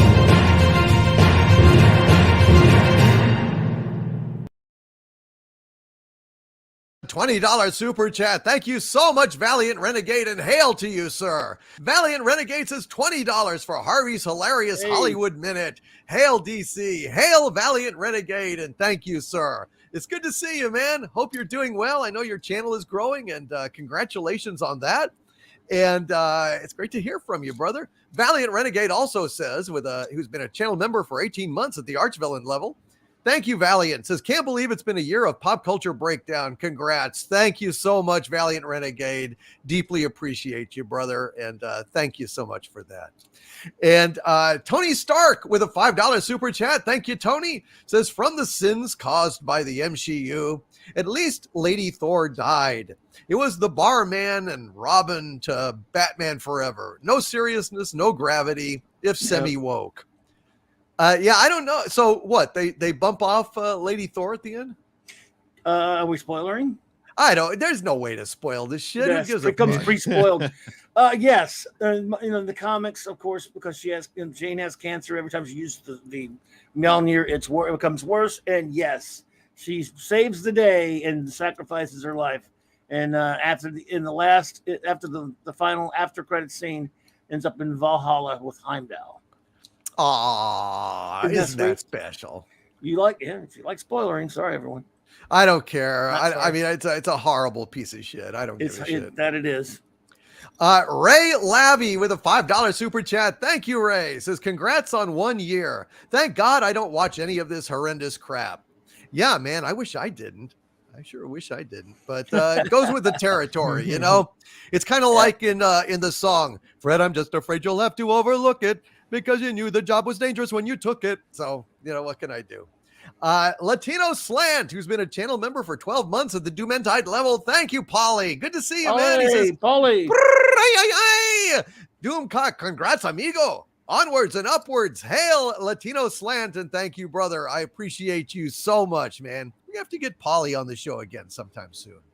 Yes. And Tony Stark with a $2 super chat. Thank you, Tony. Says, I'm saving a fifth of Elijah Craig for Friday Night Frolics on 7:30. Well, hail, Tony Stark. It's always great to see you either on Friday Night Frolics or Pop Culture Breakdown, whatever. Thank you, brother, and hope you're enjoying the show tonight. Cardinal Sin, our friend Cardinal Sin with a $19.99 super chat. Thank you, Cardinal Sin. Says, my big problem with the film is that Jane Foster just shows up. How did she get to New Asgard? Hail, how did she get the helm and the armor? Lots of problems with this story in this film that failed to suspend my disbelief. Well, it was all magic-y. Mjolnir just put it on her. Yeah. Yeah.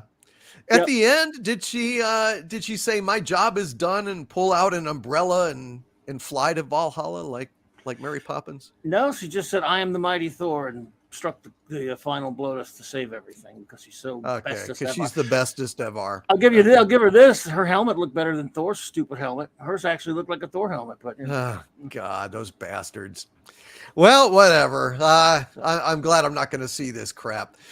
Donald Gracie with a $5 super chat. Thank you, Donald. Says, Gary ruined the resale value of that fine collectible.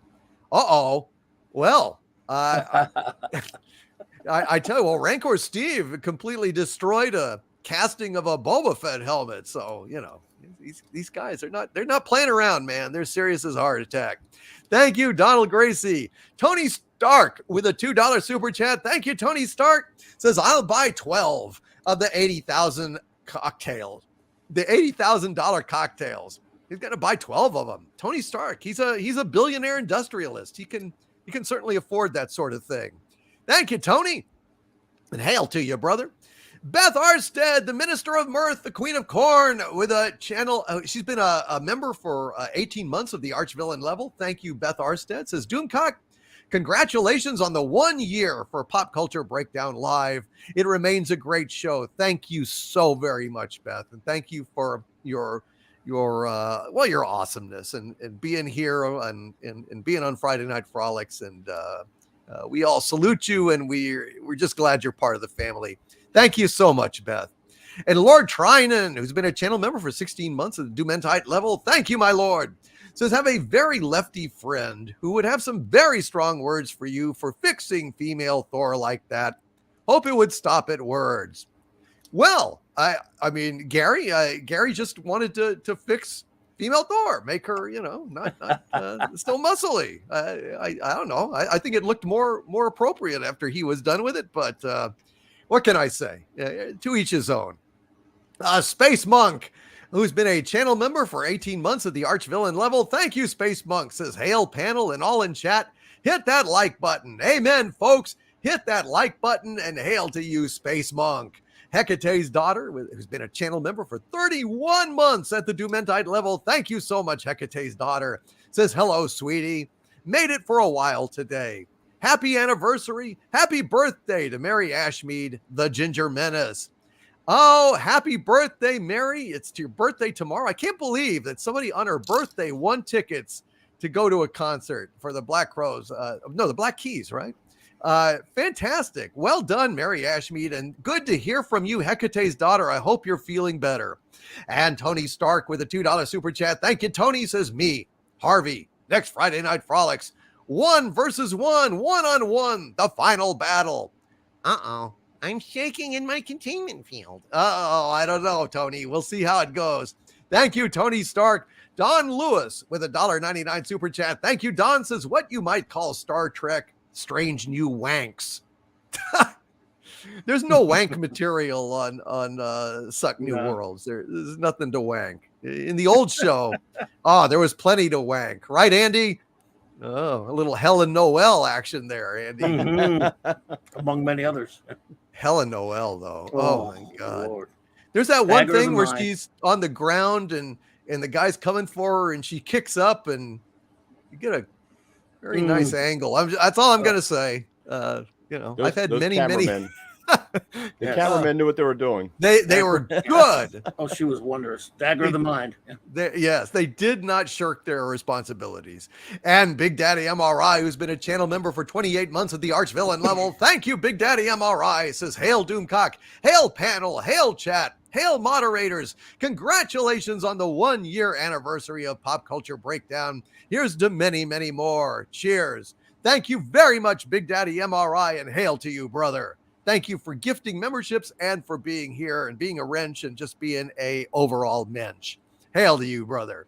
And the Ginger Menace with a $2 super chat. Thank you, Mary Ashmead, the Queen of the Wrenches, says, happy first anniversary to Pop Culture Breakdown. Thank you, Mary. I'm so glad that you guys were able to join us for this. Big Daddy MRI gifted 5 Overlord DVD memberships to the channel, which is fantastic. So those of you who got memberships from Big Daddy MRI, please thank him if you would. And I thank you, Big Daddy MRI.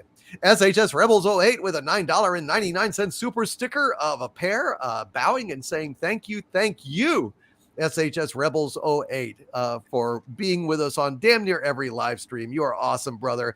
Deeply, deeply appreciate you, as always. And Kathleen Morrison with a Doomacorn in the chat. Thank you, Kathleen Morrison, very much for that Doomacorn. Saint Anger has been a channel member for 4 months at the Dominion level. Thank you, Saint Anger. Says, hashtag Kurtzman Trek is not Star Trek. Beautifully said, my friend. Indeed. Beautifully, beautifully, beautifully said. All right, gang. Well, I think now that it is time to discuss the Orville.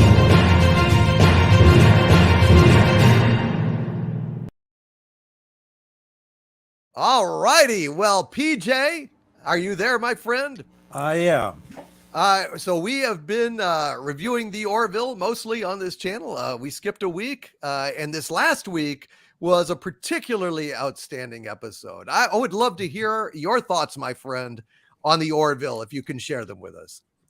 There's a lot of people who are saying that this is not only one of the best episodes of season 3, but might be one of the best episodes in the Orville itself. And not to give any spoilers, we're not spoiling, right? Right. No. Okay. Yeah, not to give any spoilers, but there is more going on here than meets the eye. And some of the people who there are some people concerned about certain aspects of the episode, of what happened to certain people in the episode and what happened to certain characters in the episode. I would just like to suggest that well, I think given the nature of the episode, I think I can say that consider the fact that there are many timelines. That's all. Well, I mean, that's interesting. Many timelines. Well, what do you think about how this season has been so far? I think that we're headed for. Okay, I think that we're headed. There was definitely a change of tone in this season. They really wanted to do something different. At the same time, they're trying to conserve what they've already worked on in seasons 1 and 2.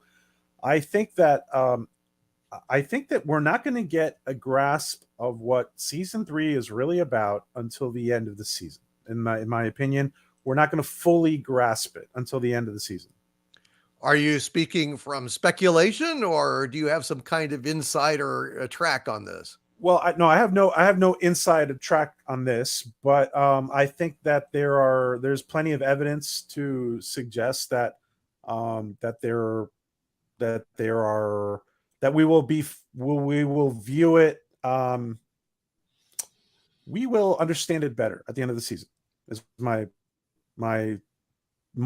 opinion. Well, but for what you've seen, I think that they have really upped the ante in terms of the effects.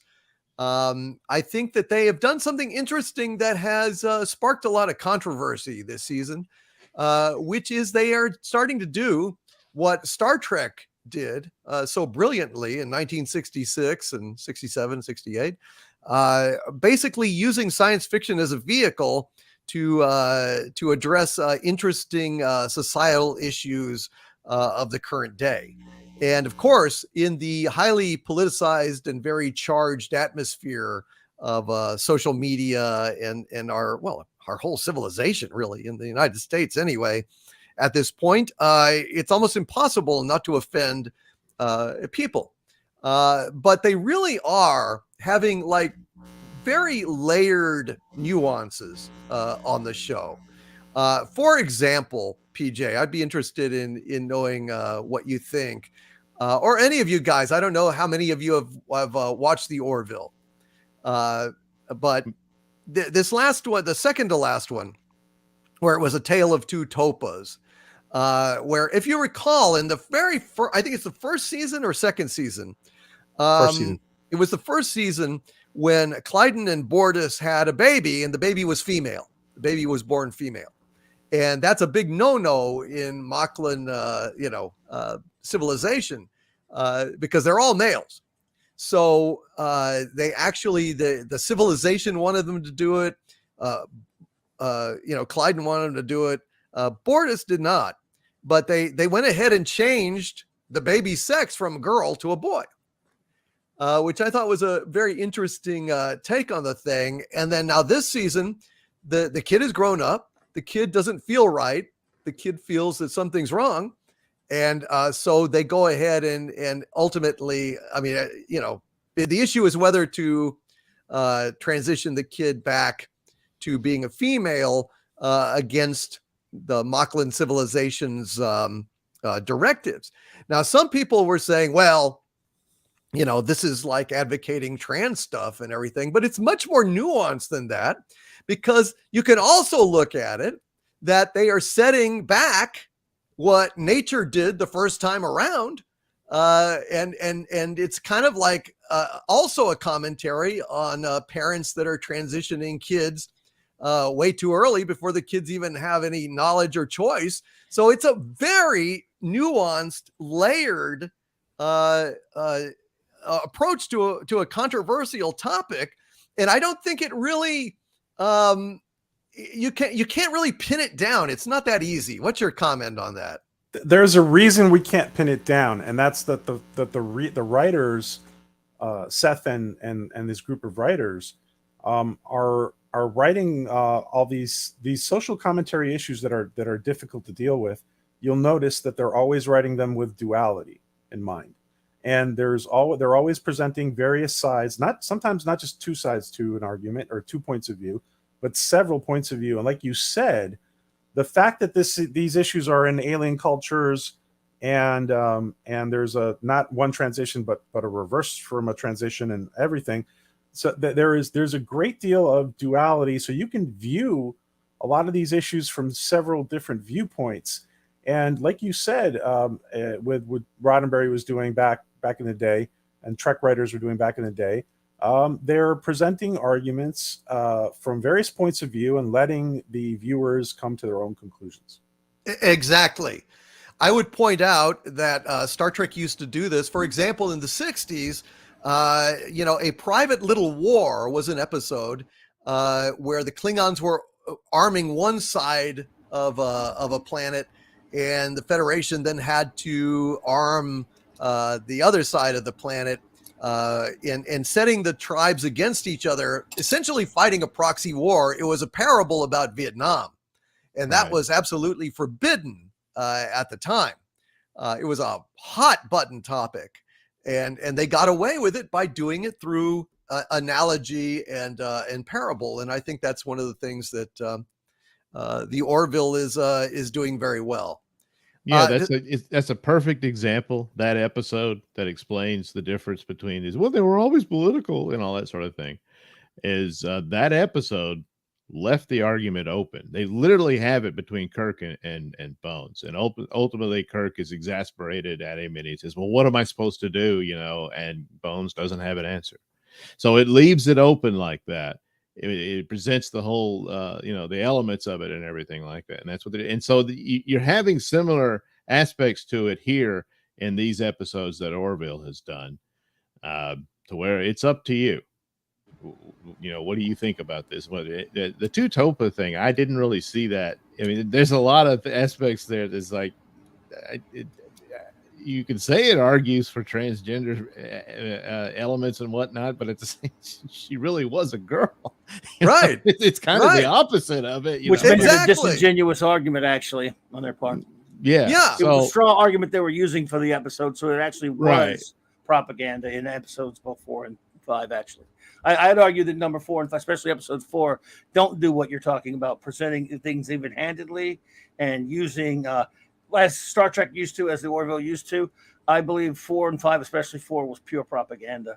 But I won't go too far into that. But the show's been kind of ruined. Can I just answer what you're saying, Claude? You can answer anything you want. I'm not discussing the show any more than that, because I'm very disgusted. Let me just say that like the way I understand the way you're feeling, but I actually got complaints from the other side with saying the exact same thing. About episode 4? Yeah.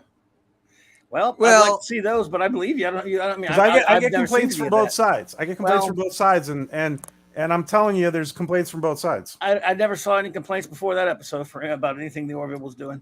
Oh no, not before that. But I mean, the point is that 4, anytime, I think, especially today, where you try to do an episode about anything. It's like 50% of the people are going to be pissed off and hate it because we're just all.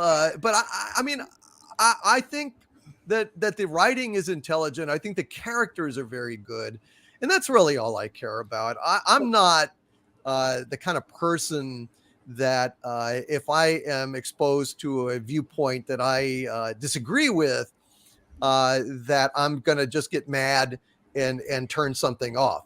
I get mad at shoddy writing. I get mad at shitty acting. I get mad at cultural perversion of classic, franchises and our modern myths. Those are the things that piss me off. Me too. And up until episode 4 of this season, I believe this show was never guilty of it. It started with episode 4. So what you just said, shoddy writing and heavy-handed and not even-handed, that only started with episode 4 this year. So until that, this show was extremely open. A lot of the things PJ was saying about how fair-minded the show was and leaving things open, that's not the case with episode 4 of the season on, especially episode 4 and even 5 to an extent. So other than those two, I'm totally with you about this show. It's kind of why I'm so aggravated with the show right now. Did any of you other folks on the panel watch this last episode of the Orville? I know, Gary, you haven't. Andy, did you? I did, yeah. And there was one thing that bothered me with it, without going into too much detail. It's a line that Kelly says as they're doing the thing, and it was kind of like it's kind of like a shot at us where we're at. And I'm like, it's the stepping stone of how you got where you were. It's kind of like, if we were to go back and it's trying to do this without doing spoilers. But it's like if you were to go back, Christopher Columbus. Okay, so there's a lot of people that will criticize, like, that happened in Christopher Columbus's time when everyone else was doing the exact same kind of things, and we really can't. Those are necessary steps for us to become who we are going to be. And I thought that was kind of like a cheap, without, because there was no retort. There was no, there was a little bit of a pushback, but even that was kind of like weak, in my opinion. And that was just one thing that bothered me. And I think, like, I see where Claudia's coming from. I see where, like, and I think a lot of it has to do with that we know a lot about, like, Seth MacFarlane's viewpoints and things like that. And I think he does a good job at not taking a particular viewpoint, a particular stance, and he is trying to come across as evenly as he can. But it might be perceived, and it might even be, like, true, that his viewpoint of even coming from his viewpoint is going to be a little tilted to one side. That's the only thing I can kind of throw out there for it. But overall, I did enjoy the episode, and the girl is, wow, she's stunning. So which one? Which one? Charlie? Laura. Laura. Charlie too. Charlie's like, Charlie. wow. Oh, Charlie. But yeah, there's definitely a lot of let's put it this way: the casting choices for the females in this show are, like, much more along the lines of the original series and not Star Trek: The Next Generation. Oh yeah. So Can Well, I add to I Andy's tell ya. comment, Doomcock? What? Can I add to Andy's comment? Yeah, please go ahead. I think that I think that one of the things it's a remarkable thing that's happened with the Orville, because we've waited 3 years for the Orville. We've waited for more years than the Orville has been on the air to get from season 2 to season 3. Yeah, that's true. And I think that one of the things that happened in those 3 years is most of us on this planet have been a lot more expressive online through COVID because it was our only outlet. I do think that Seth has also expressed himself more in the last 3 years, and I do think that maybe has primed a few people. But I do agree with Andy that he is very even-handed in his project of the Orville. I do think he tries to separate personal from his project. Well, I I believe got he to used tell to do you that, but I think I'm sorry. Go ahead. I understand, Bobby. Yeah. I was just going to say, I'm looking at the chat, and I'm feeling really proud. I'm feeling really proud, and I'm really grateful to all of our viewers and our community here, because I'm not seeing a lot of vitriol. I'm seeing people that some agree or some disagree, some like the Orville, some don't like the Orville, some are inspired, some are offended, and that's one of the great strengths, I think, of our community, is that we can disagree, we can be respectful, and we can still be friends at the end of the day. And that's the way that I love to debate pop culture, because in the olden days, before this woke shit invaded Hollywood and everything else, holy crap, this used to be the kind of thing we'd fight about all the time. Is, well, was this good? What about this plot point? What about this performance and everything? Instead of fundamentally, debating, is this fucking thing destroying Western civilization? Like Kurtzman Trek. And I'm really so happy and deeply impressed at the level of discourse of you guys in the chat and the guys here on the panel. And yeah, I mean, Judah Khan just said the show is thought provoking. That's why it's so good. And Sean Cantrell says we can just tease and disagree. Oh yeah, absolutely. I mean, look, DC. All I'll say is this: I cannot express to you in words how excited I was to have this show back. I loved it so much that I mean, I was as forgiving as you could get. I loved those first 2 seasons. I loved the opener of this season. Second, 2 and 3, I was kind of had some issues with here and there, but they were fine. But I thought episode 4 was not an Orville episode. It was Seth MacFarlane's Twitter page. 4, the same deal. 6, I have issues with because I have time travel problems. But you know what I like about episode 6? The fact that I could criticize it, like or dislike, pro or con, on the artistic or values and the entertainment value of the episode rather than worrying about being preached to. And I have a lot of issues with characterization and story on that one, which we won't go into here for spoiler reasons. But if they just do that, look, you could have 5 bad episodes in a row, and if it's not being a sermon and it's not being unfair, which this show has always been, until it has been very fair, until now, until those 2 episodes. I hope they're aberrations. I love the show so much. I would, if the next 3 are not good stories, but there's none of that stuff in there, I'll be happy. I'll be like, yeah, they'll get better. I hope we get more. So I just wanted to stress to you, this is coming from someone who loves this show. I mean, I've been very happy with it up until now. Now I'm quite frankly, a little upset about what's going on, but I hope it gets better. Just wanted to make that clear so no one thinks I'm not offended by anything. I don't get offended by opposing views, folks. I've been putting up with Hollywood preaching to me for 60 years, and I still love a lot of the entertainment they put out. Absolutely. And Mage Grey Wolf has a very valid criticism here. Mage Grey Wolf says, one criticism of Tale of Two Topas, it could have used some B plot. And I agree. Usually on the Next Generation, they'd have some B plot where, even if it was like one of the horribly boring Kiko and O'Brien domestic episodes where they're just like, oh my God, seriously. I'm sorry, folks. Those are boring as shit. I'm sorry. Okay. Aww. I love O'Brien, Poor but him and Kiko. Kinko are just boring as fuck. But, I don't like Kiko.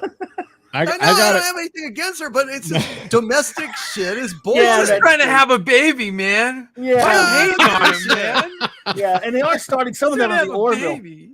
They're starting some of that relationship stuff on Orville. I'm like, I don't know, man. Do we need that? I mean, I was having so much fun with it before. Well, as long as we have, the Kalon blasting shit, and Yeah. Yeah, we'll still have that. Douglas, I know you've got to go, my friend. Yes. What do you want to say here before you leave, brother? Well, I'll just say the recent episode is a masterpiece, and that's one of the things. It's the best easily of this season.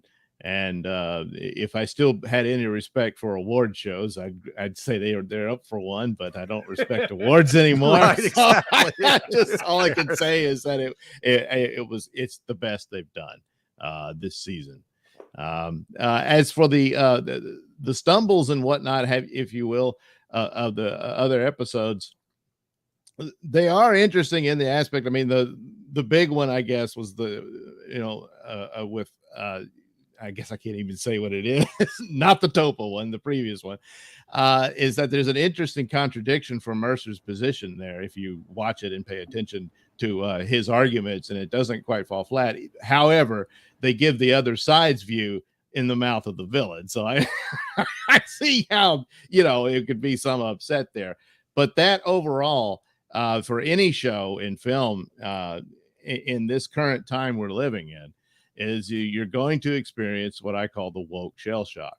And it's like any whiff of that kind of, you're giving me a lecture, or it can prove fatal. Is it fair? Not necessarily, but it is the way it is. And I'm sorry, but it has to be considered, in what you're going to do and how you're going to craft your stories and stuff. It's where we are. I blame the woke for it entirely, of course. Yeah, well, of course. But I would it's say a problem, because another example is the Miss Marvel show. There's a lot of people just trashing it outright and all that stuff. There's nothing woke in it. It's not. It's kind of an okay show. It's not really for me, but it's just objectively looking at it. It's fine. It's probably the best one the D plus Marvel shows have done. Which is bad. Yeah. It's better Yeah. than Kenobi, isn't it? It destroys Kenobi. Yeah.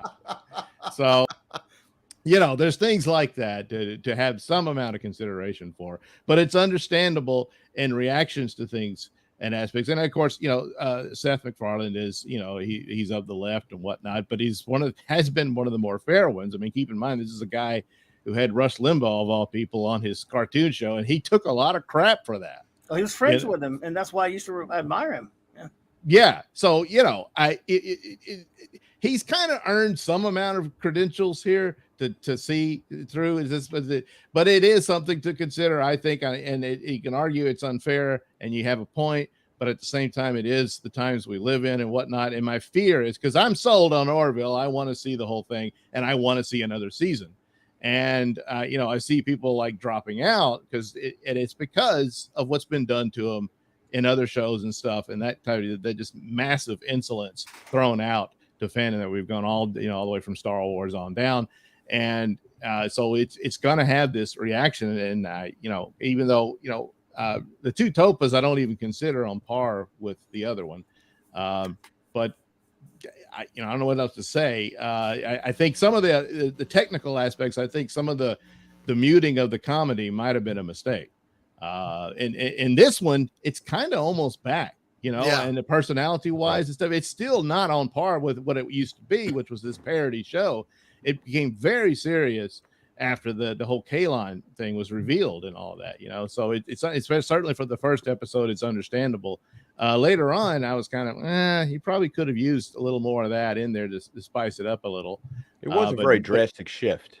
Yeah, it was crowded. It's very noticeable, but then along comes this episode, which I, just my opinion, but I think it's just fantastic. And I am getting tired of time travel, but I'll forgive him for this one.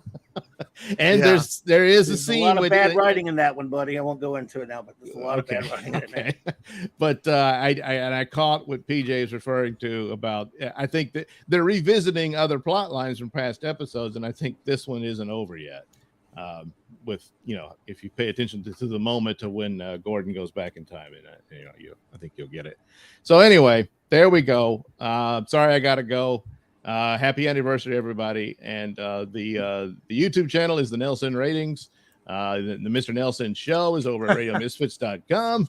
Check out my comic books over at Indie Planet, Night and Sun King.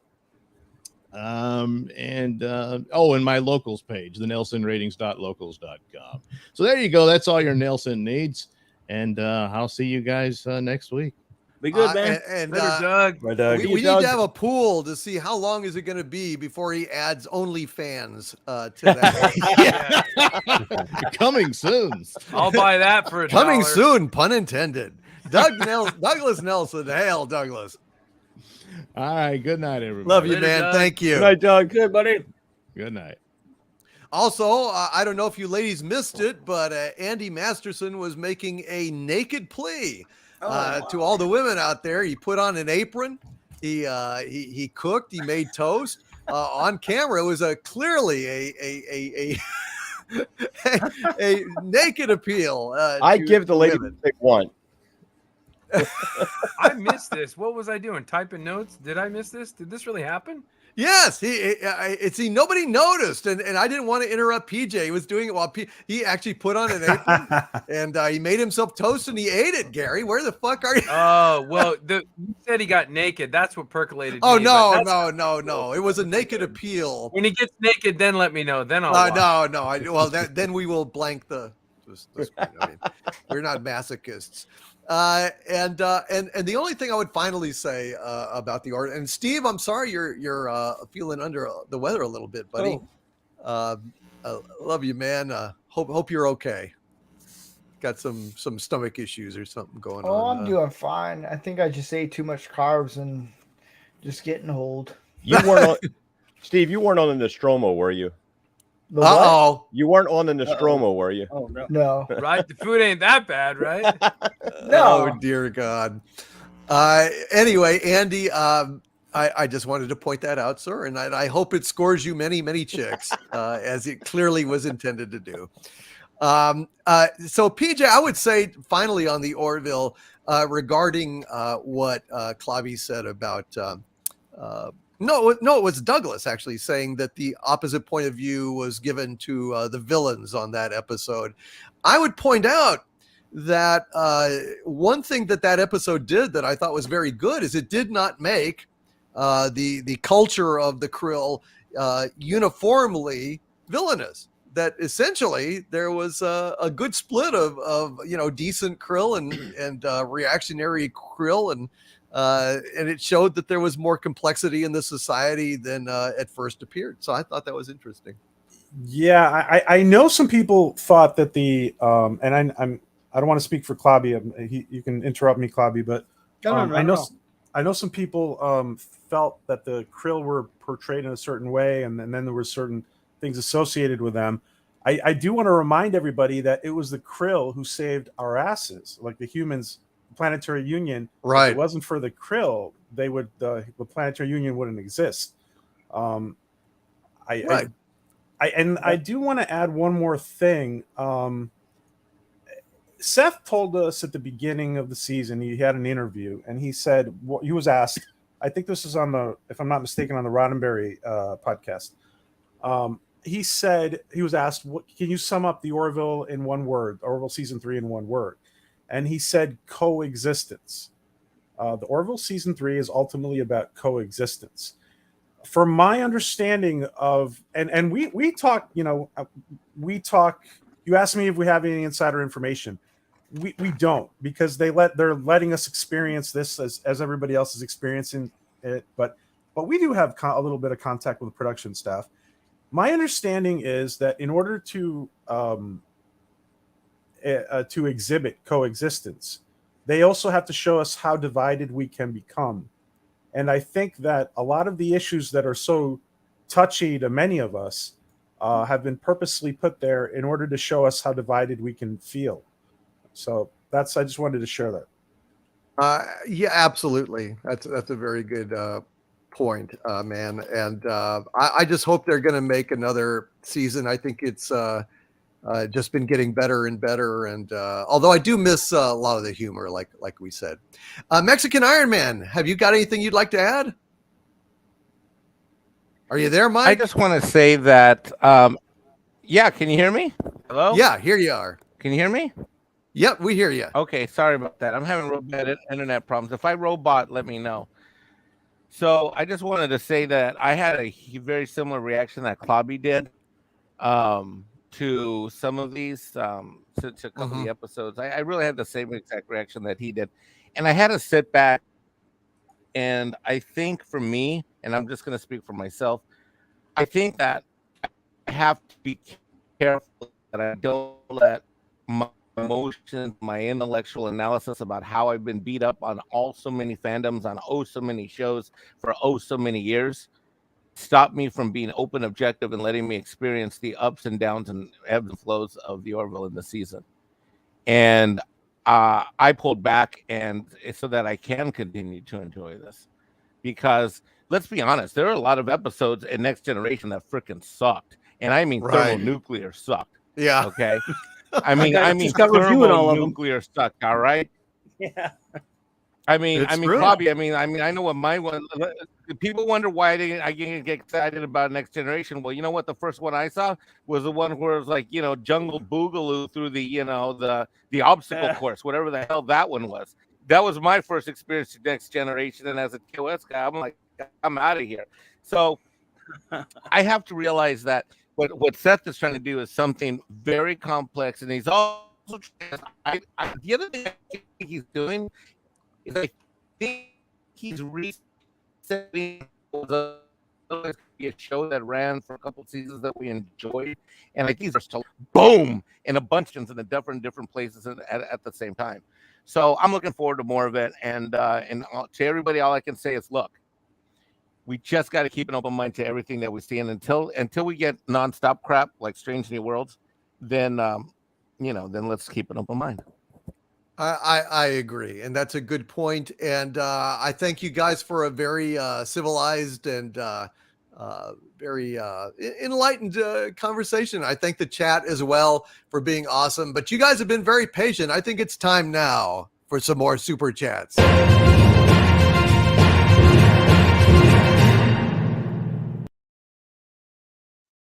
The $20 super chat. Thank you, One Duncan Talks. Says, good evening. Thor looks like it is going to be a bomb like Lightyear. When will Disney learn to give the fans what they want? If they want to make money, the best drink in existence is the Pan-Galactic Gargle Blaster. Yes, Zaphod Beeblebrox. Never drink more than 2 of them.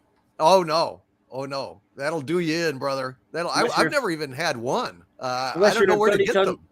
It says unless you're a 30-ton mega elephant with bronchial pneumonia. Exactly. And none of us here are. I might be. Uh-oh. I don't know. Well, that as it may. Mr. Butt Crack Media with a $5 Canadian super chat. Thank you, Mr. Butt Crack Media. Says, hail Lord Doomcock. Congrats on the 1 year. Seen Thor last night, was very disappointed. It was garbage. Well, it's going to be fun to track the sinking trajectory of Thor over the coming weeks, and we will be covering that on Pop Culture Breakdown. Never fear. It's the first movie or second movie now in the MCU bullshit, and I'm glad it stinks. Tico Woke Titty can kiss my ass.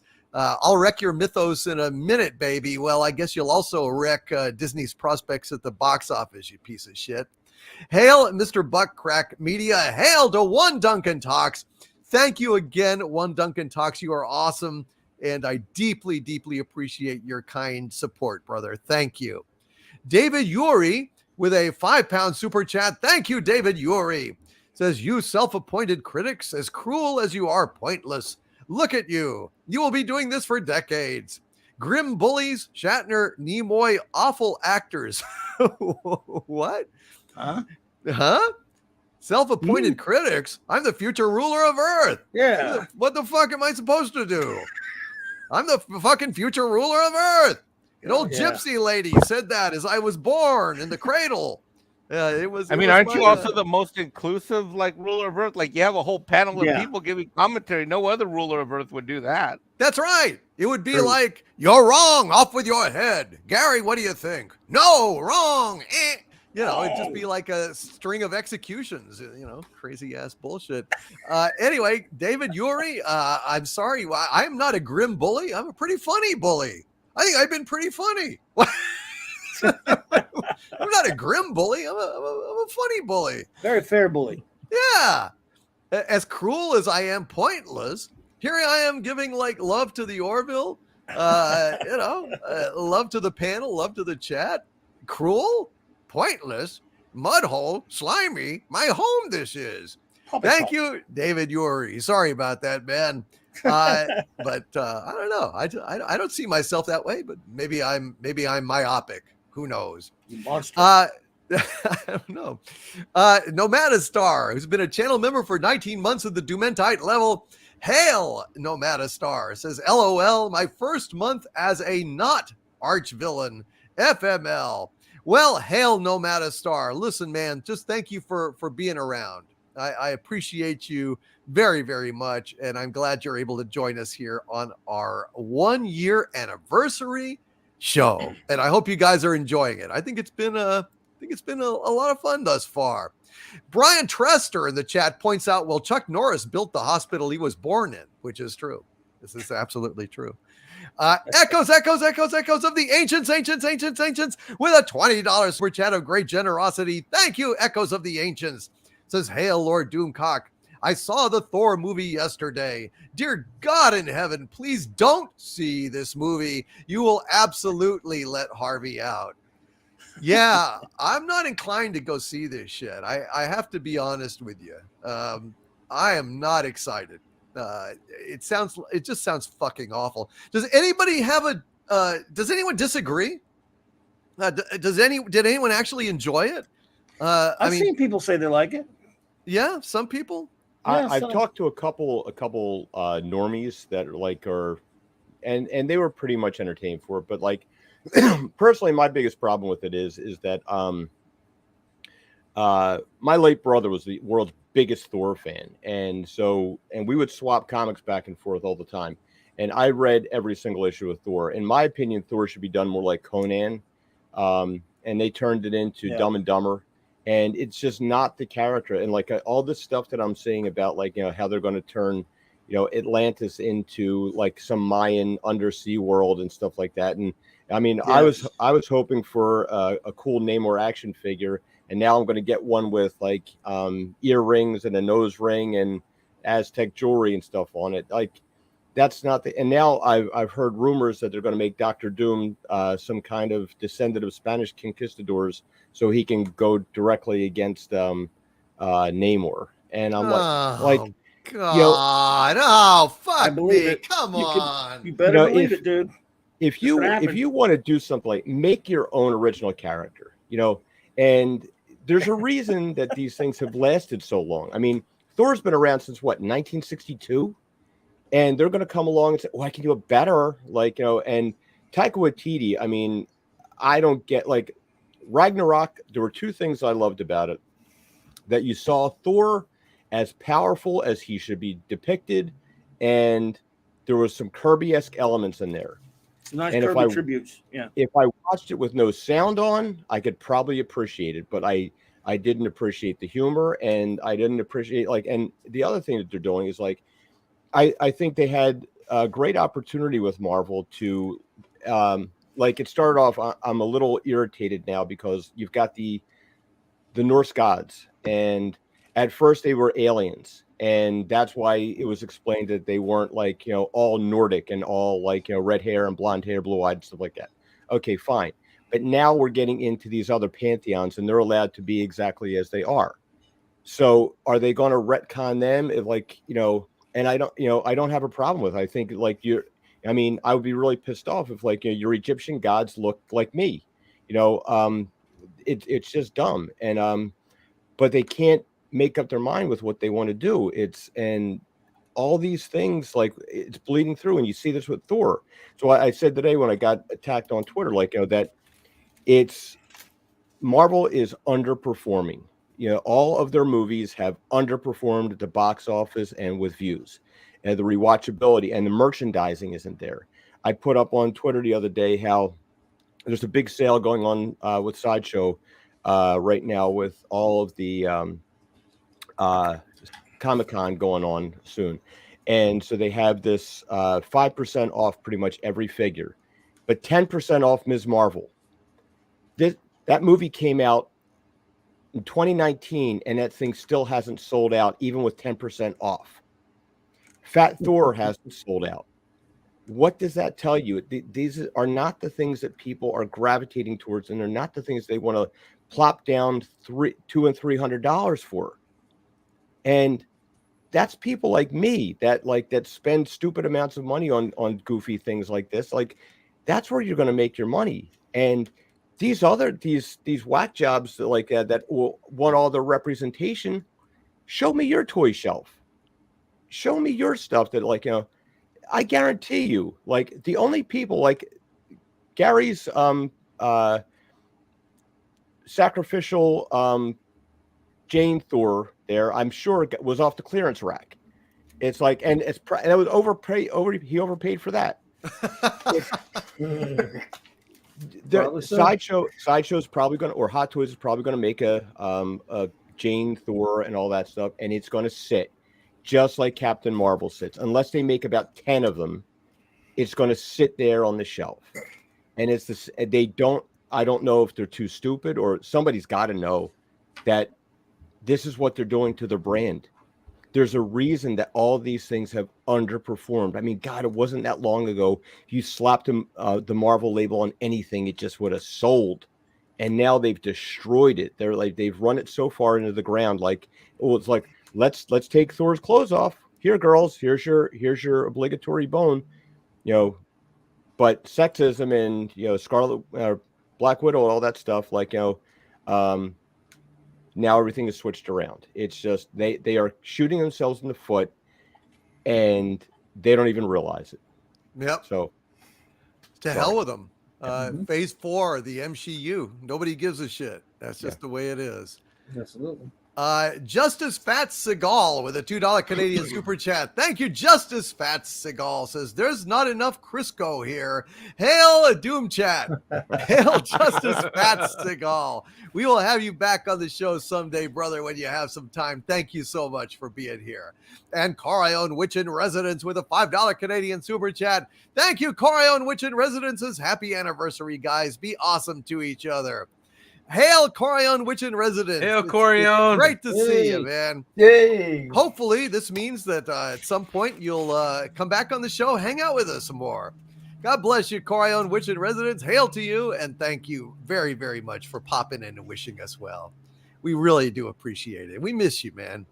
But I've told you that. Let's see. Echoes of the Ancients with a $2 super chat. Thank you, Echoes of the Ancients, who says, but Chris Hemsworth with nothing on. Well, so some of the ladies do appreciate that exploitation. I appreciate the exploitation in the reverse of Scarlett Johansson, right. man. I swear to God, when I look at her in that white outfit that she wore at the beginning of Ghost in the Shell, it's like, whew. How about Under the Skin? She is smoking hot. I will give her that. And not crazy. Speaking of which, I just want to interrupt real quick. I just went in to get, to take a break in my living room, and there's literally a living room full of ladies, and they're all crushing on Andy. They're loving on him. Because he put on the apron. I'm telling you, because he was cooking. So they are like blowing up his Twitter right now. They're finding everything out about him. So I mean, he's like the king of the living room right now. So hail Andy Masterson. See? Okay. Well, this is PJ bullshit. knew what he was talking about there, PJ. Now I'm pissed. Now it's like Doomcock is getting a goddamn apron. Hey man, take off that helmet and put on an apron and start cooking. That's what I'm gonna do. I'm gonna get an apron, and it's gonna become Pop Culture Kitchen with sensitive Overlord DVD. Yes, and it's gonna have a little apron that says "Kiss me, I'm the chef," as I prepare my specialty of boiling water and just scrambled sell him eggs. some grape nuts, and your ratings are gonna go through the roof. That's what I'm gonna do. If that's what you ladies want, then God damn it, that's what you're gonna get. I'm sick of this shit. Thank you, Andy, for showing me the way, showing me the error of my way, showing me how to grow my channel a lot faster. I can boil water, and I can make scrambled eggs. I think I can also make hot dogs in a pan without burning them too bad. Anyway, that's the limits of my culinary creativity. Angel Angelus with a $5 super chat. Thank you, Angel Angelus. Says, hail Doomcock. Didn't know there was an anniversary today on my birthday. Cool. Well, happy birthday, Angel Angelus. Happy birthday to you. Happy birthday to you. Happy birthday, Angel Angelus. Happy birthday to you. And God bless you, brother. Thank you for popping in to spend your birthday here on Pop Culture Breakdown. And Agent Pepsi 1 with a $2 super chat. Thank you, Agent Pepsi 1. Says Kelvin timeline. Kirk first met Pike in Iowa. Wink. Oh, God. The whole fucking Kelvin timeline is just a disgusting atrocity. Hail Agent Pepsi 1. I hate Kurtzman Trek. I hate Bad Robot Trek. I hate everything. I denounce Bad Robot and all of its works. Like they mentioned the Kelvin at the end, remember? They did what? They mentioned the Kelvin at the end. You know that, right? I don't. What do you mean? Pike sits Kirk Boy down to ask him about himself, and he says, "Tell me about yourself." And you could faint him saying, "My father served on the USS Kelvin," and it faded out. Okay. No, I bailed as fast as I could. When they start fading out or pulling away, and I know that the credits are, I bolt from the couch. I run to the toilet, and I puke my guts out, and then take a stiff drink. So I missed that, I guess. Ed Starr with a $100 super chat of incredible generosity. Hail Ed Starr. Thank you, brother. He says, happy anniversary and hail Doomcock. I say, hail Ed Starr. You are awesome, brother. You are a producer of tonight's show. Thank you, sir, from the bottom of my heart. Thank you very, very much. You are very generous, Ed, and it's wonderful to see you here. And I hope that you have enjoyed the show and laughed a little bit. Hope you had fun. And Agent Neptune in the chat says, bring back Vulcan. Yep.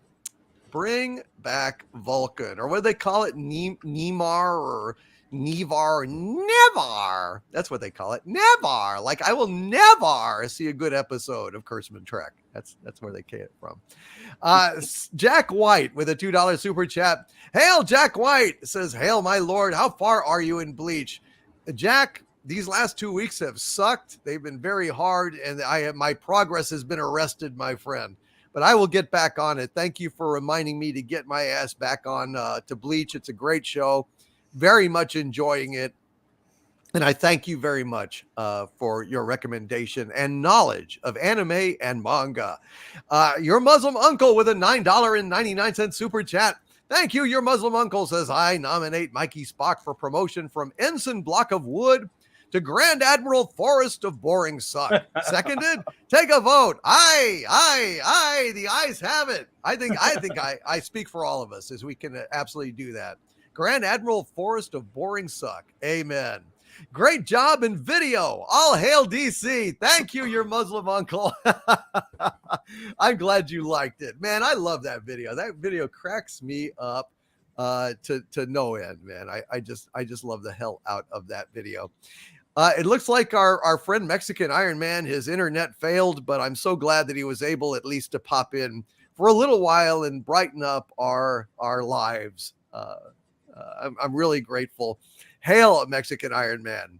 And Jack White with a $2 super chat. Thank you, Jack. Says, have you ever played the Crisis games, my lord? I never have. Has anyone in the panel ever played the Crisis games? I guess not. Oh, well, anyway. Thank you, Jack White. I appreciate you very much, my friend. Tony Stark with a $2 super chat. Hail, Tony Stark. Says, someone blows their nose and you want to keep it? What? I like to analyze it. Really? You put it through the old analyzer? I collect pulls more than fungus. Well, there you go. We're not there yet, but okay. Jack White with a $2 super chat. Thank you, Jack. Says, do you guys see that the creator of Yu-Gi-Oh died? Yes. Yeah. Yes. And I know very little about Yu-Gi-Oh! So I can't speak to that. I don't know if any of you guys on the panel ever watched Yu-Gi-Oh! But I know it's extremely popular, and I'm very sorry that he passed. We've been losing a lot of really great people lately, and it's a very sad thing. Anyway, thank you very much, Jack White, for that. And Jack White also says with a $5 super chat, thank you, Jack. Sorry, Tony Stark, but Harvey's son already has dibs on Harvey. He plans on mounting Harvey's head over his fireplace. I don't have any son. And even if I did, you can't squeeze blood from a turnip. Oh, boy, I tell you. Hail, Jack White, and I thank you, sir, very, very much for that. Your Muslim uncle with a $4.99 super chat. Thank you, your Muslim uncle. Says, it's only been a year. It feels like this show has been a great part of my Sundays for so much more. All hail Doomcock and all hail Xanadu. All hail your Muslim uncle.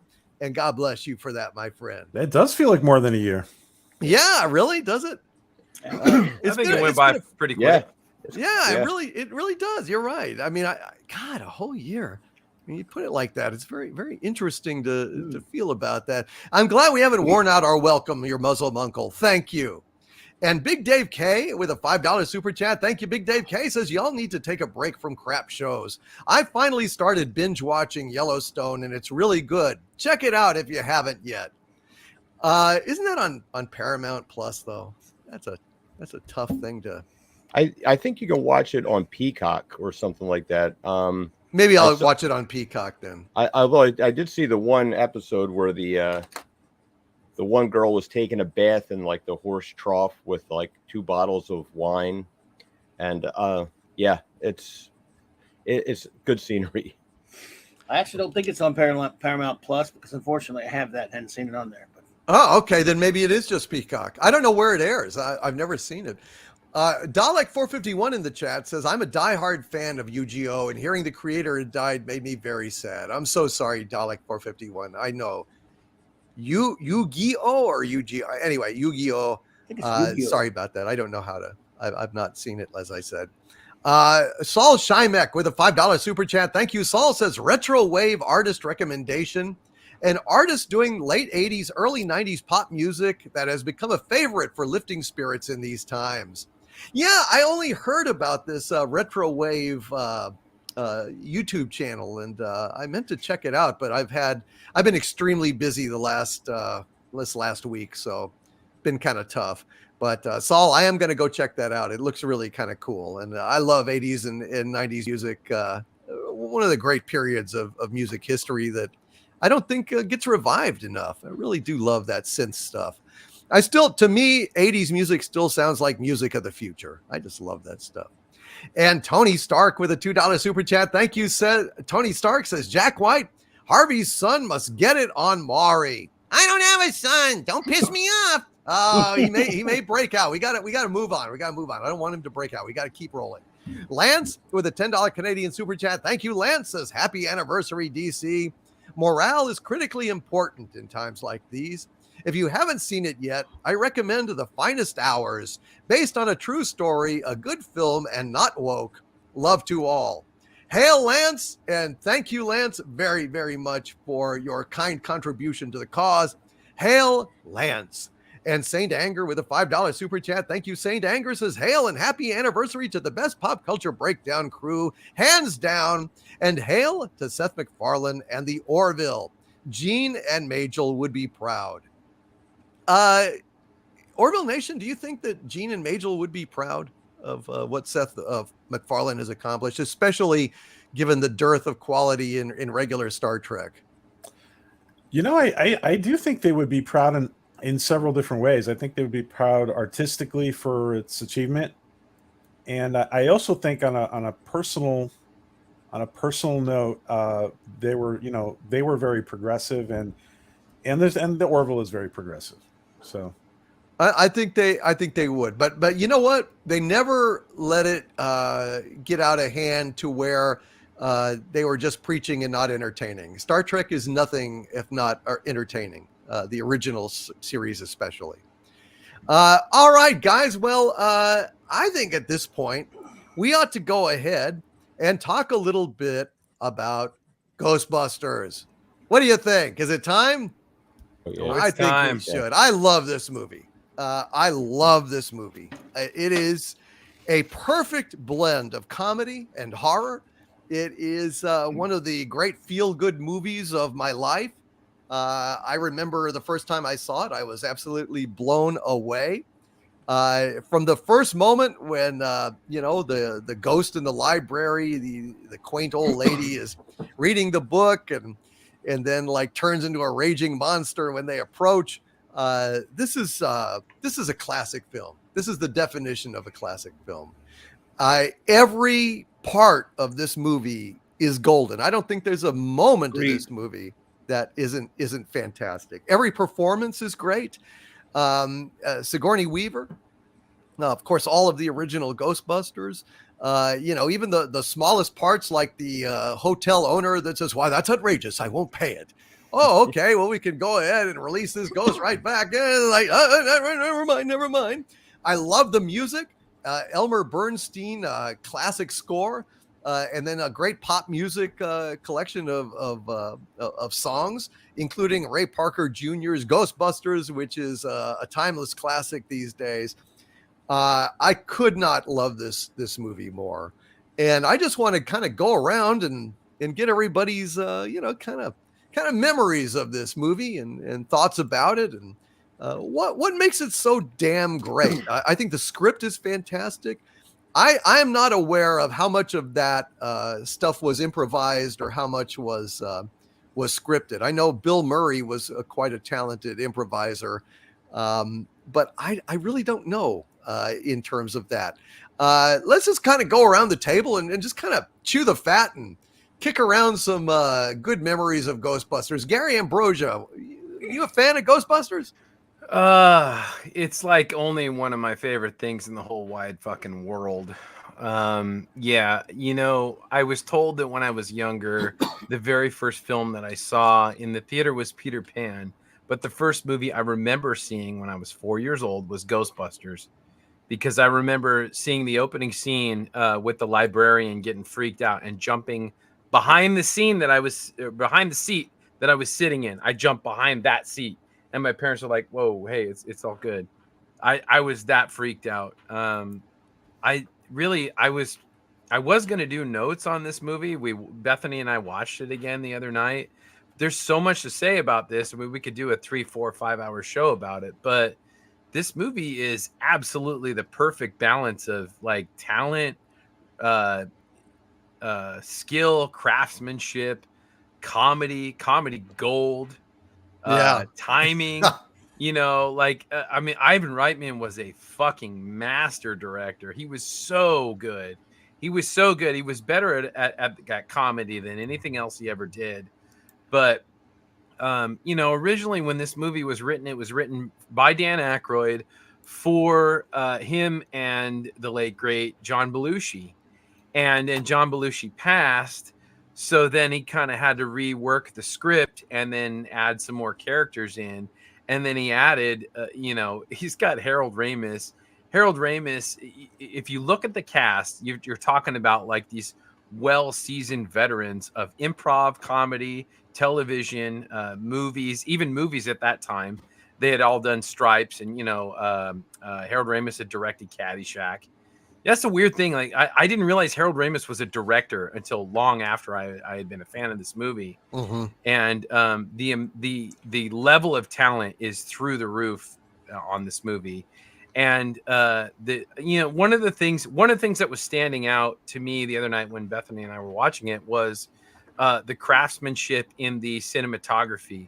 Now, comedy, I don't know if you guys are aware of this, but comedy is best in 2s and 3s, meaning 2 people or 3 people on the screen at one time. Comedy's not so great in an individual shot. It's very difficult to do. So as I'm watching this movie, I'm watching, there'll be a scene where, Bill Murray will be talking to somebody, but you'll see Dan Aykroyd in the background doing something funny. And I didn't catch that before. Or the same with Harold Ramis, or, it kind of changes around. And that kind of thing only comes from training. It only comes from experience and knowledge and craftsmanship of your work.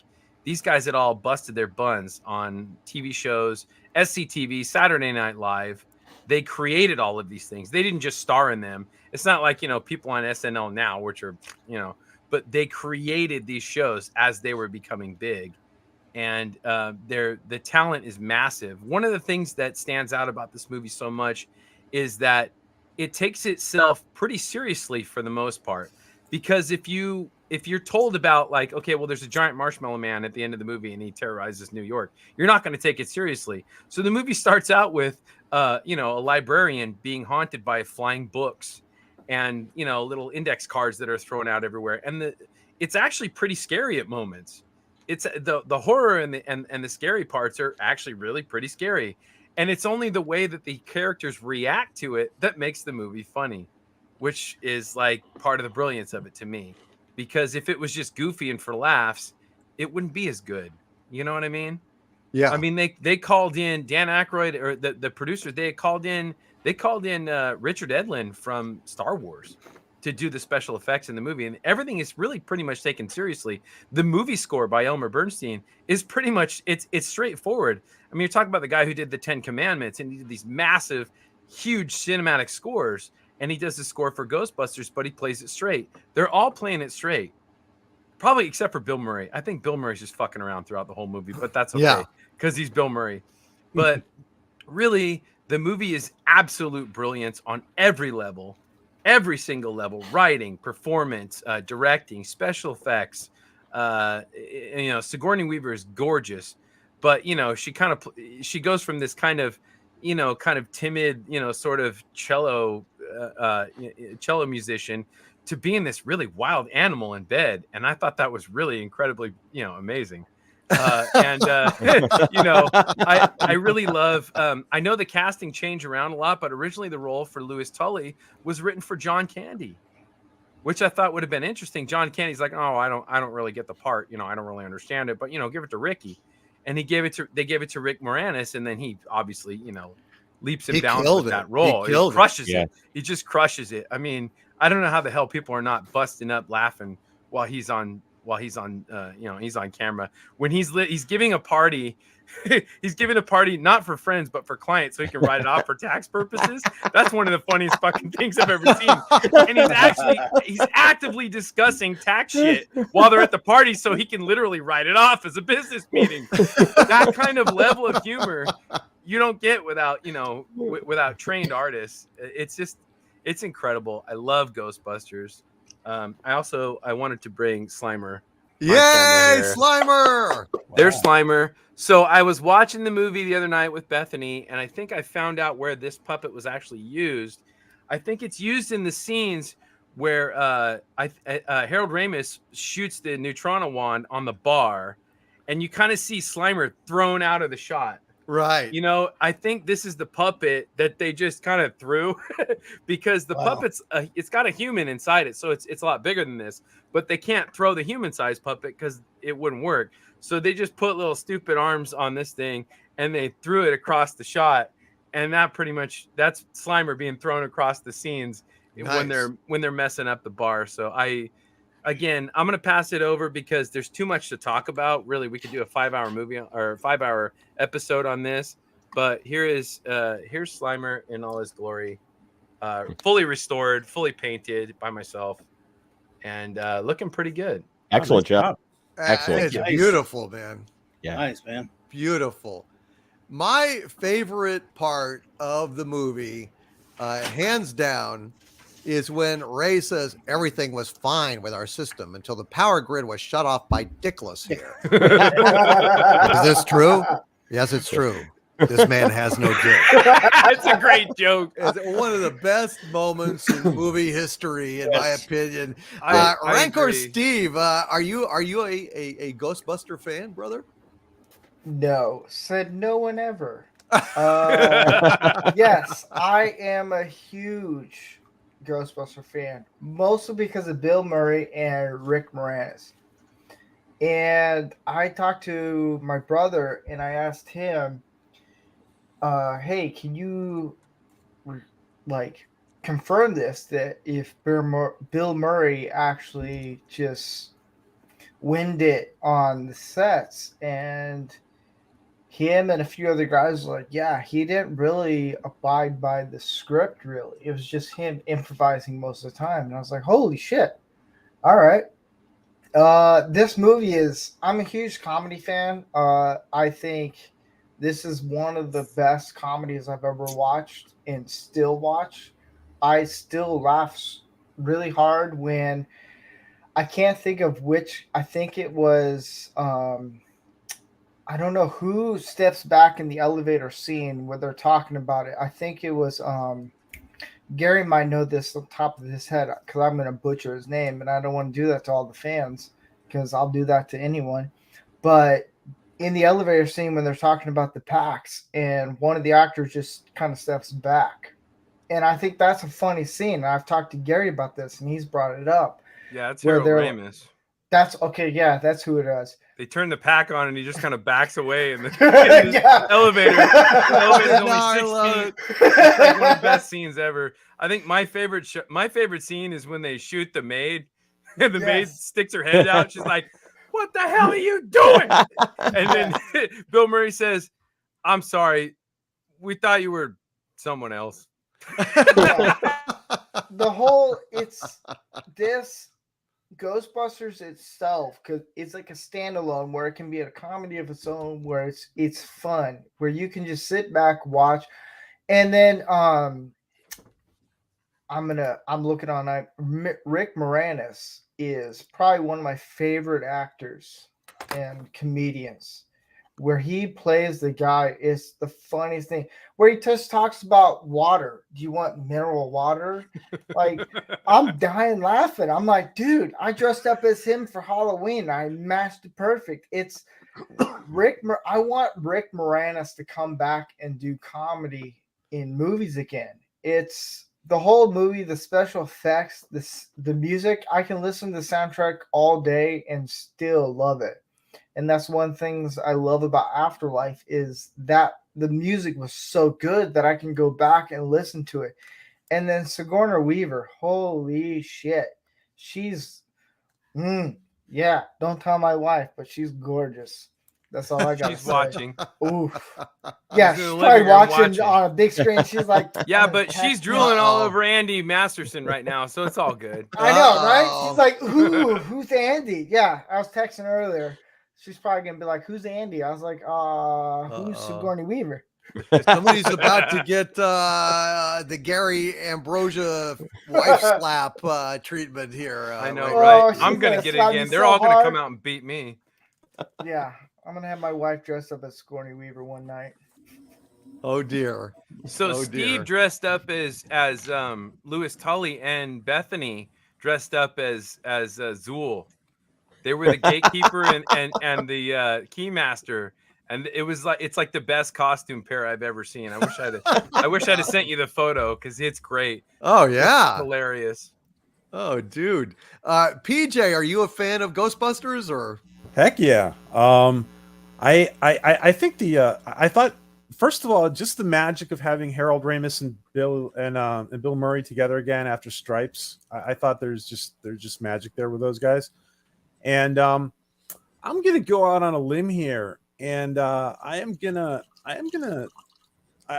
of the most intriguing parts of the Ghostbusters to me, which has nothing to do with the movie really, it has more to do with the fact that Dan Aykroyd is actually very interested in the paranormal, and he basically dedicates his life to it. And I'm gonna go out on a limb here, and I'm gonna say that maybe someday Dan Aykroyd will be on Piercing the Veil. Oh man, I would kill to have that. I would kill to have that. I absolutely would. Wow. I would love to talk to him about all the paranormal, my lifetime of paranormal love and study. Gosh, that would be the most incredible thing. Dan Aykroyd's got some really wild paranormal stories. I don't know if you've ever heard his interviews, but he's got some wild stuff. That's all based on his experiences and stuff. So him and his brother. Yeah, he's a believer. That's for damn sure. How about the cut scene?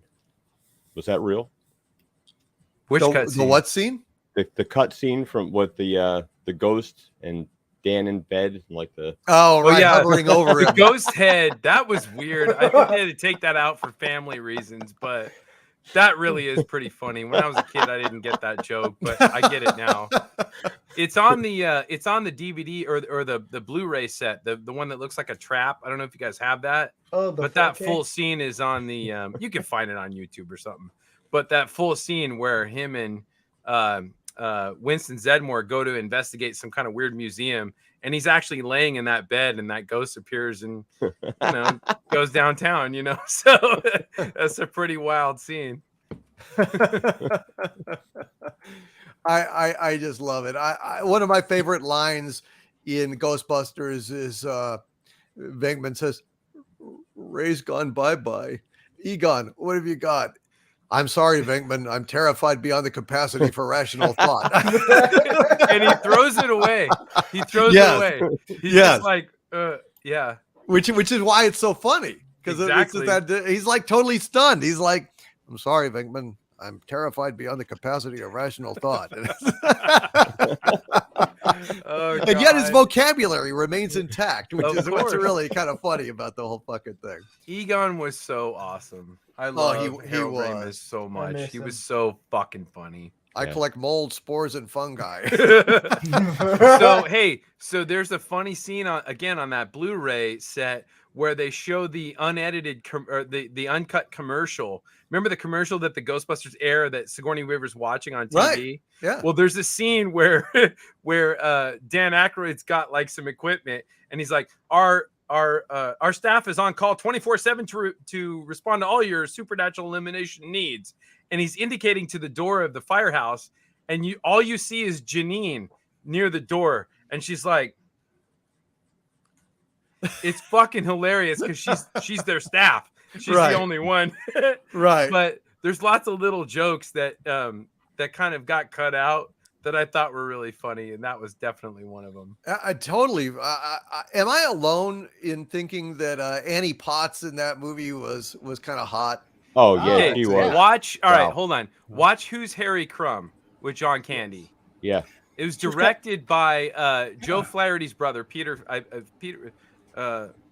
His brother. I don't remember what his name was, but Annie Potts is wicked hot in that movie. Yeah. Wicked hot. And in Corvette Summer, by the way. Yeah. Oh yeah, with Yeah. Mark Hamill. Yes, Mhm. she is a babe. Total fucking babe. Yeah, I think she's so hot, and I love Ghostbusters. those. What do you want? I love those women That's with a funny line. glasses and stuff. Is just Oh, I love fantastic. nerds. I love nerds. Andy Masterson. Any memories on your behalf of Ghostbusters? Oh yeah, lots of memories. And I think, unlike Gary, who was like when he saw this when he was first four years old, I saw this. I was a junior in high school, so I was like 16 or 17, and this was like that summer. Everything was Ghostbusters, and one of the things that I think is the most amazing things about this movie is there are so many deliveries in there, from like straight deliveries, that there's no ego. They're all looking for the same quality product to come out of it, and there's nobody that minds doing the straight man approach. Outside of like, because Bill Murray obviously gets like the biggest moments and stuff like that, but the understatedness of the performances with Aykroyd and Ramis and Rick Moranis and even Annie Potts and Ernie Hudson, like they sell that so much just by playing it so totally straight. That's some of the funniest stuff out there, that like you can look at these guys and they can just do the most inane things, like mundane things, and you just laugh your butt off at them. We must have went to see this movie, God, like every weekend for about a month and a half. I mean, because it's 1984, like so there wasn't as many things to do as there are now. So like we were going to the movies, and the radio was just filled with Ghostbusters. And I swear, every time I went to see this movie, there was something else that I picked up. But the coolest thing about it was right before my son and I went to see Ghostbusters Afterlife, we watched the original one first. And just to get him kind of up to speed on things like that. He'd seen it before, but it had been a while. So we did a little refresher. And I swear I picked up on so many more jokes that I had missed, or hadn't remembered in so long. So yeah, the way this thing took over the public consciousness back then, it truly was a phenomenon that you wouldn't today. I don't think people would believe it was that good. But yeah, it is truly a classic. Unbelievably fucking great. Klobby, any love of Ghostbusters on your behalf? I didn't know we were talking about this tonight, but I would use it as my excuse to go watch it for probably in the hundreds of times. I was at a very wee young age of 20 years old when this film came out in 1984. I know I'm old, but we lived at the theater. Of course, as you know, the only film I saw more that year was Star Trek III: The Search for Spock, which I probably saw about 15 or 16 times. This I lost count at 10 or 12. It was we lived at the theaters. Like I said, there were a lot of great films that year, but Ghostbusters was the greatest. It's one of the greatest movies ever made. It's one of the most quotable movies ever made. I've seen it so many times. Every single second of it is ingrained in me. It's I just love it so much that I go on forever. But everyone's always made the pertinent points about it. I just dearly love it very much, and I agree with everything said about it here tonight. So it'll get us gone quick right there through that, because, again, like you said earlier, DC, you could talk about it forever. This is one of the greatest movies ever made, ever. Yeah, and it came without any warning. I mean, it just appeared, and I don't know if we'll ever see its like again. I mean, what other movie is like both scary and funny like Ghostbusters? I don't know. A I can't really. handful, not a lot. Yeah, I'm having trouble even thinking of anything. Not even Ghostbusters 2 is to that No. level. Yeah, it wasn't. You know, it's funny too because like you got to think like, will we ever get anything in modern times that comes out of the blue like that? Because there's leaks for everything, and like We will. it's spoiled. We will. You know, one of the worst, like, I don't know how you could have avoided this, but boy, I tell you, From Dusk Till Dawn could have been an absolute, like, masterpiece mindfuck. If I hadn't known going into it that vampires were going to figure in, I would have been like, my mind would have been blown. Unfortunately, you know, due to the marketing and everything, there was no way to keep that a secret. But my God, can you imagine if you hadn't had any idea that vampires were coming and how great that would have been, how mind blowing that would have been, that surprise. Yeah, For sure. almost any movie you go see now, you're gonna you run 90% of the people going to see it are gonna have things leaked about it that you expect. In 1984, who knew? We just knew that it was, you know, Dan Aykroyd and Bill Murray and Harold Ramis in a comedy where they're fighting, or supposedly a comedy they're fighting ghosts. Yeah, we'll go. Who wouldn't go to see that back then? But you had no idea what you were getting into. I want to send a shout out to Midnight's Edge After Dark. Tom Connors Jr. is in the chat. Tom. Hail Tom. Hey, Hail Tom. Tom. Shit. I think I'll if Tom, if you'd like to just pop on, Send him a link and say Yeah. hi. I think I'm gonna send him a link here. Get that We're boy almost in. done, Tom, but why don't you come on and say hi if you want to, and talk about Ghostbusters. Keep vamping, guys, while I send him the Yeah, I know for Tom- a fact that Tom does not like Ghostbusters. Just want to put it out there. Sorry, Yeah. everyone. Tom hates Uh-oh. Ghostbusters. Tom hates Uh-oh. Ghostbusters almost as much as He-Man. He's That's gonna why come we're in gonna here bring him and on. he's gonna give us We need shit to- about Ghostbusters, but Point Did counterpoint. anybody else cosplay with a vacuum cleaner on their back? Oh my God, I used to do that when I was a little kid. Okay, PJ, here's the true story. I went over, I literally was looking around my house. I'm like, I asked my stepmom, where's the fucking vacuum? She shows me where it is, and I fucking duct taped it to my back with like some kind of weird jumpsuit that my dad had in the garage. And I went to the neighbor's house, and the vacuum had a long plug, so I plugged it in. I went into their house when they opened the door. I plugged in, and I had the vacuum tube ready. I'm like, do you guys have ghosts? And they're like, no, you fucking idiot. And I'm like, well, they didn't say that, but you know, that was basically what they meant. But I proceeded to go around their house and investigate whether there were ghosts. And I was going to suck them up with that vacuum, dude. That is There a you true go. story. That is a legitimate true story. Such That's a quotable, great. such a My quotable first- movie. So my first proton pack was made out of a granola box bar with tinfoil wrapped around it. And my mother made that for me. Nice. And she tied a piece of yarn to the box and attached it to a red flashlight. And that was my first Neutrona wand.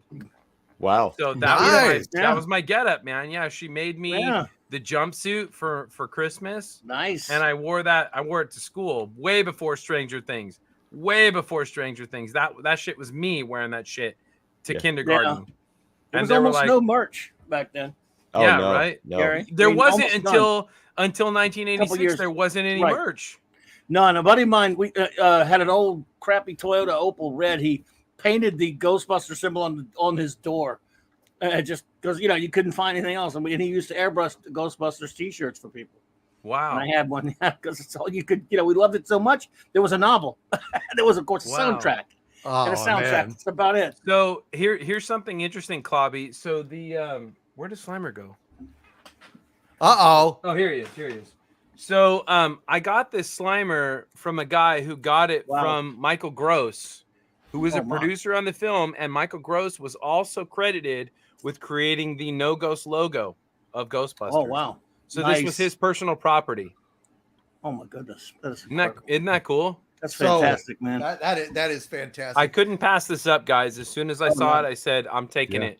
That is gorgeous. And I want to point out, speaking of gorgeous, that your your wife, Bunny Mom Ambrosia. I was checking my email, sending Tom an invite, and she had actually sent me the photos of you guys on Halloween, and also of Rancor Steve as Rick Moranis. Hopefully, it's not of my fat ass as a Ghostbuster, but hopefully it's just, don't show me. Oh no, I'm not gonna show him. I don't have. I'd have to. Well, maybe I can. Show the one of Rancor Steve and Bunny Mom. Don't show my fat ass. Because none of the women will want to look at that. I'll have to transfer them. But right now, my friends, we have Tom Connors of Midnight Trash. All right. PC. Share your Good evening. How's everybody doing? What's up, hey, Tom? Man. Perfect time to come and say hi on the 1-year anniversary. Hail Tom Connors. And Tom, what do you think about Ghostbusters? I was told that you don't like it. Oh, of course, Kloppy's just goofing around. My story is much like these guys. Like I saw it on the short version is I didn't actually get to go see it in theaters because where I lived we had pretty limited access to theaters, and if we did get to see a movie, it was usually like a month or two before it'd come out on video anyway, so it was kind of pointless. But you know, eventually I did get to see it on home video. I was kind of aware of it more so because of the song that was mentioned here before, and my dad brought it home. Where he worked, we actually got to get movies like a little bit before they came out. And so as a kid, I didn't realize how renting worked until I was a little older. Like the first time I went to a store and got a movie handed to me in the plastic case, I'm like, what the fuck is this? Where's the cover? I'm like, because I was used to being able to look at the cover while I was watching the movie. So the day my dad come home and that logo was right smack dab there, and it's like, that's it. There's Ghostbusters. It was like, it was one of the most exciting nights of my life, I remember. And we watched the movie about, like, it was one of the few times like a bunch of my cousins and dad's friends come over to watch a movie, and we all watched it together. And I swear to God, it was snowing that night because this movie didn't come out until I think it was like December of '85, if I'm not mistaken, something like that. Because it took a while for it to come to video. But so I was like you guys, strapping my mom's vacuum cleaner to my back, threw in my snowsuit, was going door to door at my house. You got any ghosts of us? You know. Yes. You're on this little 4-year-old knocking at people's houses at 8 o'clock at night, you know. It was quite the experience. So yeah, and like you guys said, they didn't really have a whole lot of merchandise. I mean, there was some t-shirts and some other stuff, but nothing to really speak of. I don't think they really anticipated the movie being as big with kids as it was, because that year I think they felt the big kids movie was going to be Gremlins. Yes. If you guys remember, because those two movies came out the exact same day. Yep. And Hardee's was really pushing with the book on tape or book on record deal and all that kind of stuff. Ghostbusters had nothing. There was no tie-in whatsoever with anything for any store that I remember to this day. And so, yeah, I think they were expecting Gremlins to be the big family movie of the year because they were really banking on that being the next E.T. And Ghostbusters just kind of came out, and I think they anticipated it being big, but I don't think they anticipated it being as big as it was, and influential as it was. But yeah, most of the merchandise came along with the animated version in '86 more so than anything. But no, just at the time it came out, it was one of those movies that, you know, every day at lunchtime at recess, that was one of those games that we play at, you know, Ghostbusters, because it was great. Another thing, sorry, 4 or 5 people in a ghost. No, go ahead. I think another thing that added to it was right around the same time of the release of Thriller with the Michael Jackson. Like, absolutely, video. It was like there was a whole. It just kind of like piggybacked on top of that. It was big stuff with all the makeup and everything. So, well, that kind of goes with Gremlins' success, right? Too, like they were both kind of this tongue-in-cheek comedy horror element to them. Right. For Ghostbusters was a little bit more leaning towards the comedy, but at the same time, I mean, they took the horror elements seriously, right? And it was kind of the same thing with Gremlins to a point too. And yeah, we did have a few movies in that era that really kind of played into that. Yeah, we're going to have some fun and scare you a little bit. Even Indiana Jones and the Temple of Doom, which came out that same year. In fact, I think Poltergeist was around then too. Well, 82 was Poltergeist, but yeah. 2 years before, yeah. Yeah, it's a classic movie. We were asking Tom, I mean, are there any other movies that you think are comparable to Ghostbusters in terms of its balance of comedy and horror? I don't think so, really. Well, we kind of brought up Gremlins. Yeah, a little bit, but The Frighteners is probably one that I would say is probably the closest with having that It's very that underrated. balance movie. like Ghostbusters. I love the yeah. Frighteners. That's a really good movie. Yeah. I never It's almost saw like it. a weird sequel Oh. to a point. Peter You haven't seen The Frighteners? Oh my god! Yeah. No, I Jackson, right? heard. Doom, you Great. gotta watch it. You gotta I've seen check it that. out. It's dude. You'll actually love it. an underrated film. Peter, it was Yeah. meant to be Tales from the Crypt 3. Because remember they did Bordello of Blood and Demon Knight? Yeah. And that's why Robert Zemeckis is one of the producers, and it's got all these stars in it. It was meant to be that, and then at the last minute, since Bordello of Blood didn't play well, they changed their mind and just made it its own thing.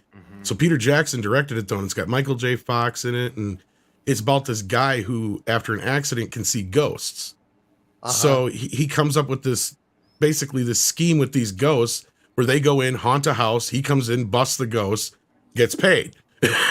So it's You'll really like this movie, Doom. Check that's it the out. setup, and I don't want to tell you anything else. Yeah. Nothing else to you. I Wacky want you to know. pursuits. Yeah, it's a great flick. It's got a great cast in it. John Astin has like a great character as a ghost. John Astin is my favorite character. Yeah, he's in the that best. movie. Harley Ermey She is still in it, got her too. teeth. Charlie Ermey is in it too. Hey Tom, how about the Bill Cosby thing there? Oh yeah, I like when they lay real still like that. yeah. I like it when they lay still like that. Oh, I've never seen it. I'll have to check it out then. yeah, it's You really gotta good. watch it. I will Jake check it out. Busey's in it. Yeah. What's her face? Dee Wallace is in it, and she's great in it. Yeah. One of her more underrated performances. Is I'd Dee say. Wallace in that movie? Really? Yeah. Yeah, she plays what's her face's girlfriend when she's old. Well, she plays the older version anyway. But yeah, Right. Nice. Wow. I had no idea. But, so anyway, we've got the image with great difficulty and technical challenges. We've got the image of Rancor Steve and Bunny Mom Ambrosia, and here they are. Check it Wow. out. that's really good. It looks just like Rick Moranis. Holy shit! Wow. It works. It works. Oh Uh, man. her You eyes are cannot mistake spooky. what that is. Yeah, no shit. Got the helmet and everything, man. Yeah, that's a great photo. It's one of my favorites. That is a tremendous photo. Thank you, Bunny Mom Ambrosia, for sending. Speaking that. of Ghostbusters 2, though, I know that's not as everybody's favorite, but one of my favorite lines in Ghostbusters 2 is one of Rick Moranis's. When he's like, I know the black guy was an inconvenience for everybody. I was in an elevator the whole time and had to make, but I didn't complain. And these guys, I turned into a dog once and they saved me. Thank you, Your Honor.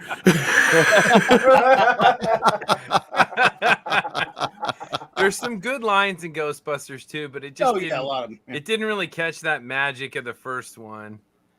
Well, I it's think a hard. lot of Right. that. I think Yeah. a lot of that has to do with the fact that Elmer Bernstein was replaced. I do. Partially, maybe. It was shot very flat and light. Because if you Yeah. look at the first movie, it's shot like a horror film, Yes, right? You're It's right. lit like a horror film. You could compare that next to like Nightmare on Elm Street or some other 80s Gothic, horror too. slasher film. Yeah, and it has that very gothic feel to it. Compare it to Ghostbusters 2, where it feels like it's popping at you and it's almost every scene is lit up. The pink slime is Well, everywhere and yeah, it's very Tom, cartoony. they even said that they shaved Winston because of the cartoon, and they changed the Yes. slime to pink rather than green because it was pink because in of the the cartoon. Or cartoon. whatever, yeah. So they were literally like pandering to the cartoon audience, but it's still okay. Oh yeah. Yeah, there's some good stuff. A lot of good stuff. Definitely. But the Well, original, no, is a classic, and I'm glad Yeah. you invited me on to talk about it because absolutely. Hell yeah. I saw you in The there. cartoon had Hey, unprecedented success. yeah, yeah. man. It's a masterpiece. Well, gang, I've got some more super chats I need to get to, unless somebody has a final comment about Ghostbusters. Anyone? Speak now, forever hold your peace. There's never been a better movie. There you go. It's a classic. It's a great, great film. All right, let's go Love to our super.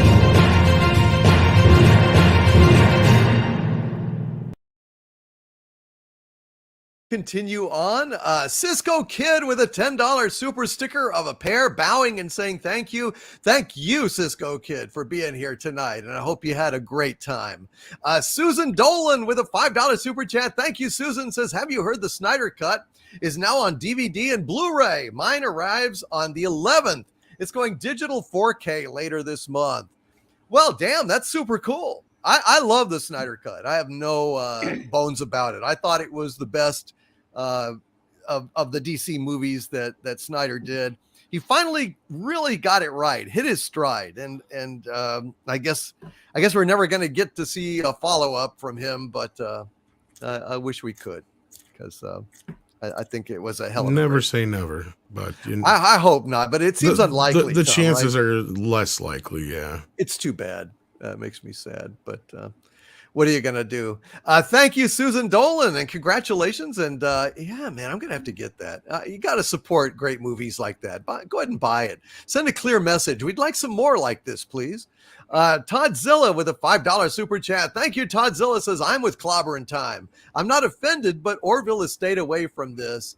But celebrating adolescent transitioning against one parent. It's just it's an interesting story on the Orville, and I think that I don't think we should be afraid of controversial topics, especially if they're presented in a way that is not insulting to people. Not trying to shame. I wouldn't say there was any shaming involved in it, but we can all agree to disagree and be civil to each other. And that's one of the great strengths of this community. Red Tigress, who's been a channel member for 28 months at the Archvillain level. Thank you, Red Tigress. Says, Hail Doomcock, congrats on the 1-year anniversary of Pop Culture Breakdown. It just keeps getting better every show. Well, thank you very, very much. I appreciate it, Red Tigress, and hail to you, Red Tigress. JPRPH1, who's been a new channel member. Wow, hail, JPRPH1, a new channel member. We have gained 17 new members here tonight, thanks to the generous contributions of people gifting memberships, as well as some new members like JPRPH1. Hail, my friend, and thank you very much for joining. Really appreciate it. 17, wow. 17 new members, yeah. Isn't that fantastic? And we're at 995 likes, folks. We only need 5 more to get to 1,000, which I think is super cool. Jerome Williams with a $5 super sticker of a pair, blowing a party favor and dancing around and being excited. Thank you very much, Jerome Williams. It's one excited. Lucky party favor. I know, man. It's getting blown. That's right. Blowing party favors. Oh, yes. Hail, Jerome Williams. Who are you going to call? Pear Buster. Jack White with a $2 super chat. Hail, Jack White says, Mike, did you get the emails I sent you? Oh, I don't know if that was for Mexican Iron Man or Clobberin' Times, but Mexican Iron Man, unfortunately, had to bail. His internet connection was terrible, but I'm really glad he was able to pop on and say hi. And JPRPH1 with a $9.99 super sticker of Super Pair flying through the air. Speed of lightning, roar of thunder, fighting all who rob or plunder. Super Pair, Super Pair, Super Pair. Thank you, JPRPH1. And Don Lewis with a $4.99 super chat. Thank you, Don. Says, the answer, my friend, is always 42. The answer is always 42. Damn right, man. The answer to life, the universe, and everything is 42. And I will be showing a next week, probably. I ran out of time to do it today, but Sean Carter sent me a Enterprise model.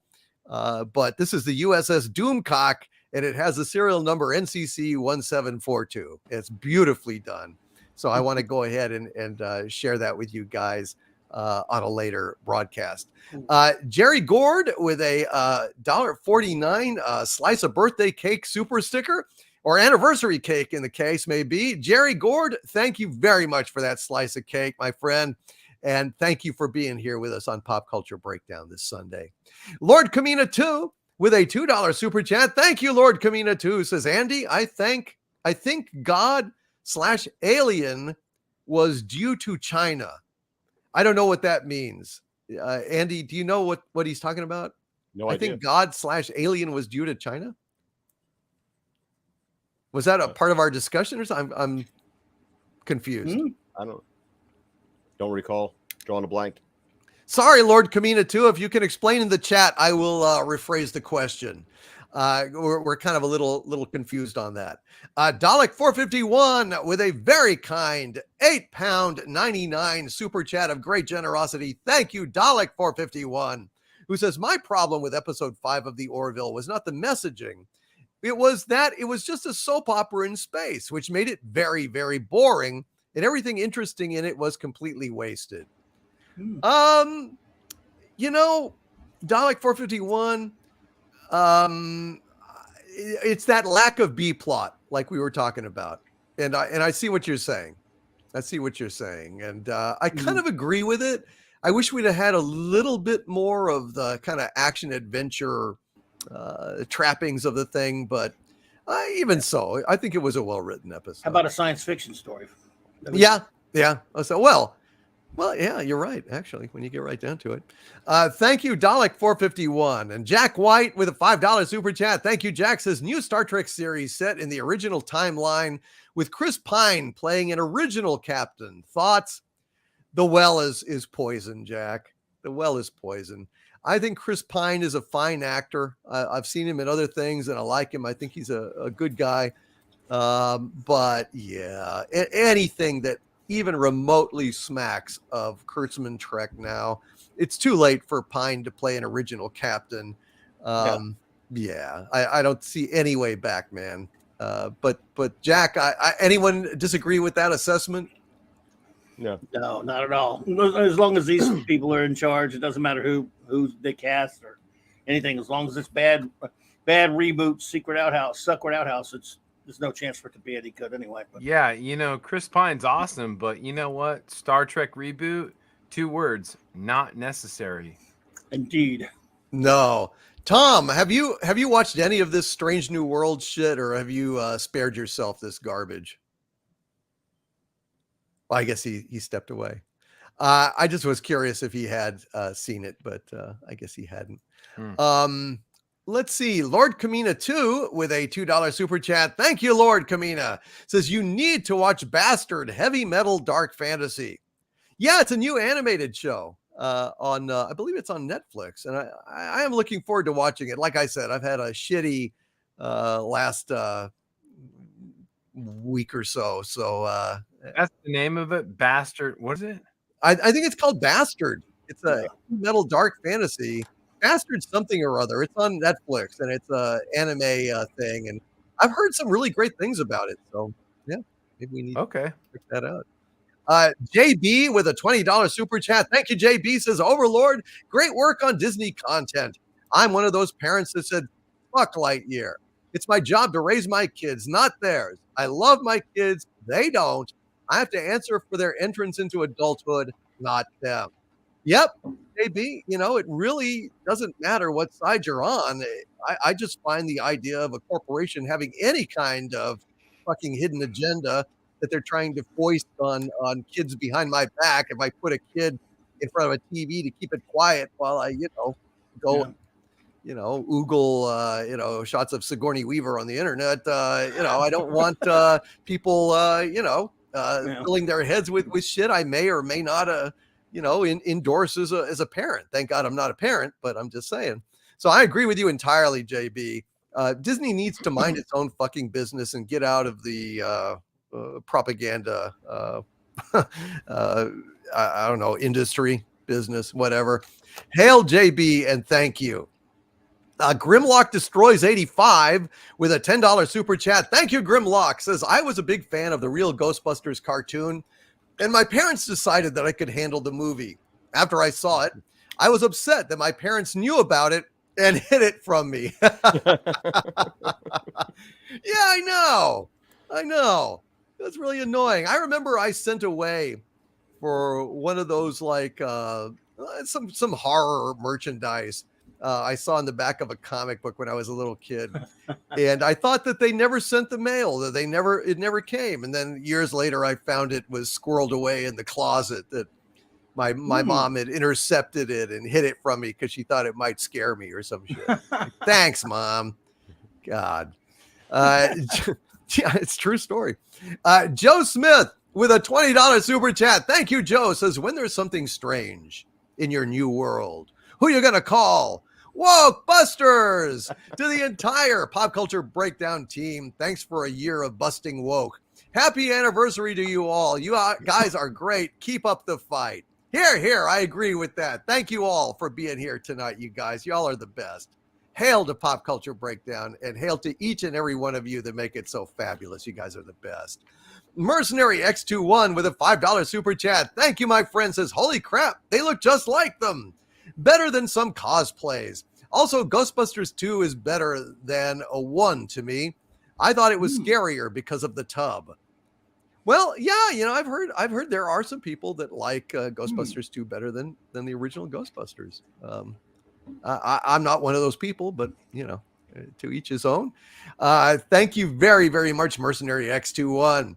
Boosh McFadden has joined the channel membership at the Dominion level. Welcome to the club, Boosh McFadden. Welcome, my friend. And that 70s rock fan who's been a channel member of mine for 19 months at the Dominion level. Thank you, that 70s rock fan. Says, hail Doomcock. Keep up the great work, my liege. Thank you, that 70s rock fan. I appreciate it. Dennis McCullough with a $2 super chat. Thank you, Dennis. Says, what is the classic movie next week, my lord? I don't know.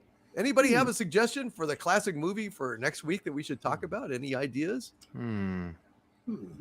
Ishtar. Well, Do you guys have we know you guys go by DC. anniversaries or Hey, anything what about like that, this or? is Spinal Tap? Ooh, I like that. Oh, Spinal Tap. Yeah, let's do This Is Spinal Tap. Let's do that one. That's a great one. That is a classic, man. That is a classic. So there you go. It's going to be This Is Spinal Tap next week, Dennis McCullough. Tony Stark with a $2 super chat. Thank you. Tony says, have a good night, Doomcock. Thank you, Tony. You too, brother. You get better, okay? You hang in there. And Mercenary X21 with a $5 super chat. Thank you, Mercenary X21. Says, Arch, formerly Arch Warhammer, likes New World. What? He thinks he has been beaten down by Bad Trek, that it made Worlds look good. I understand and agree.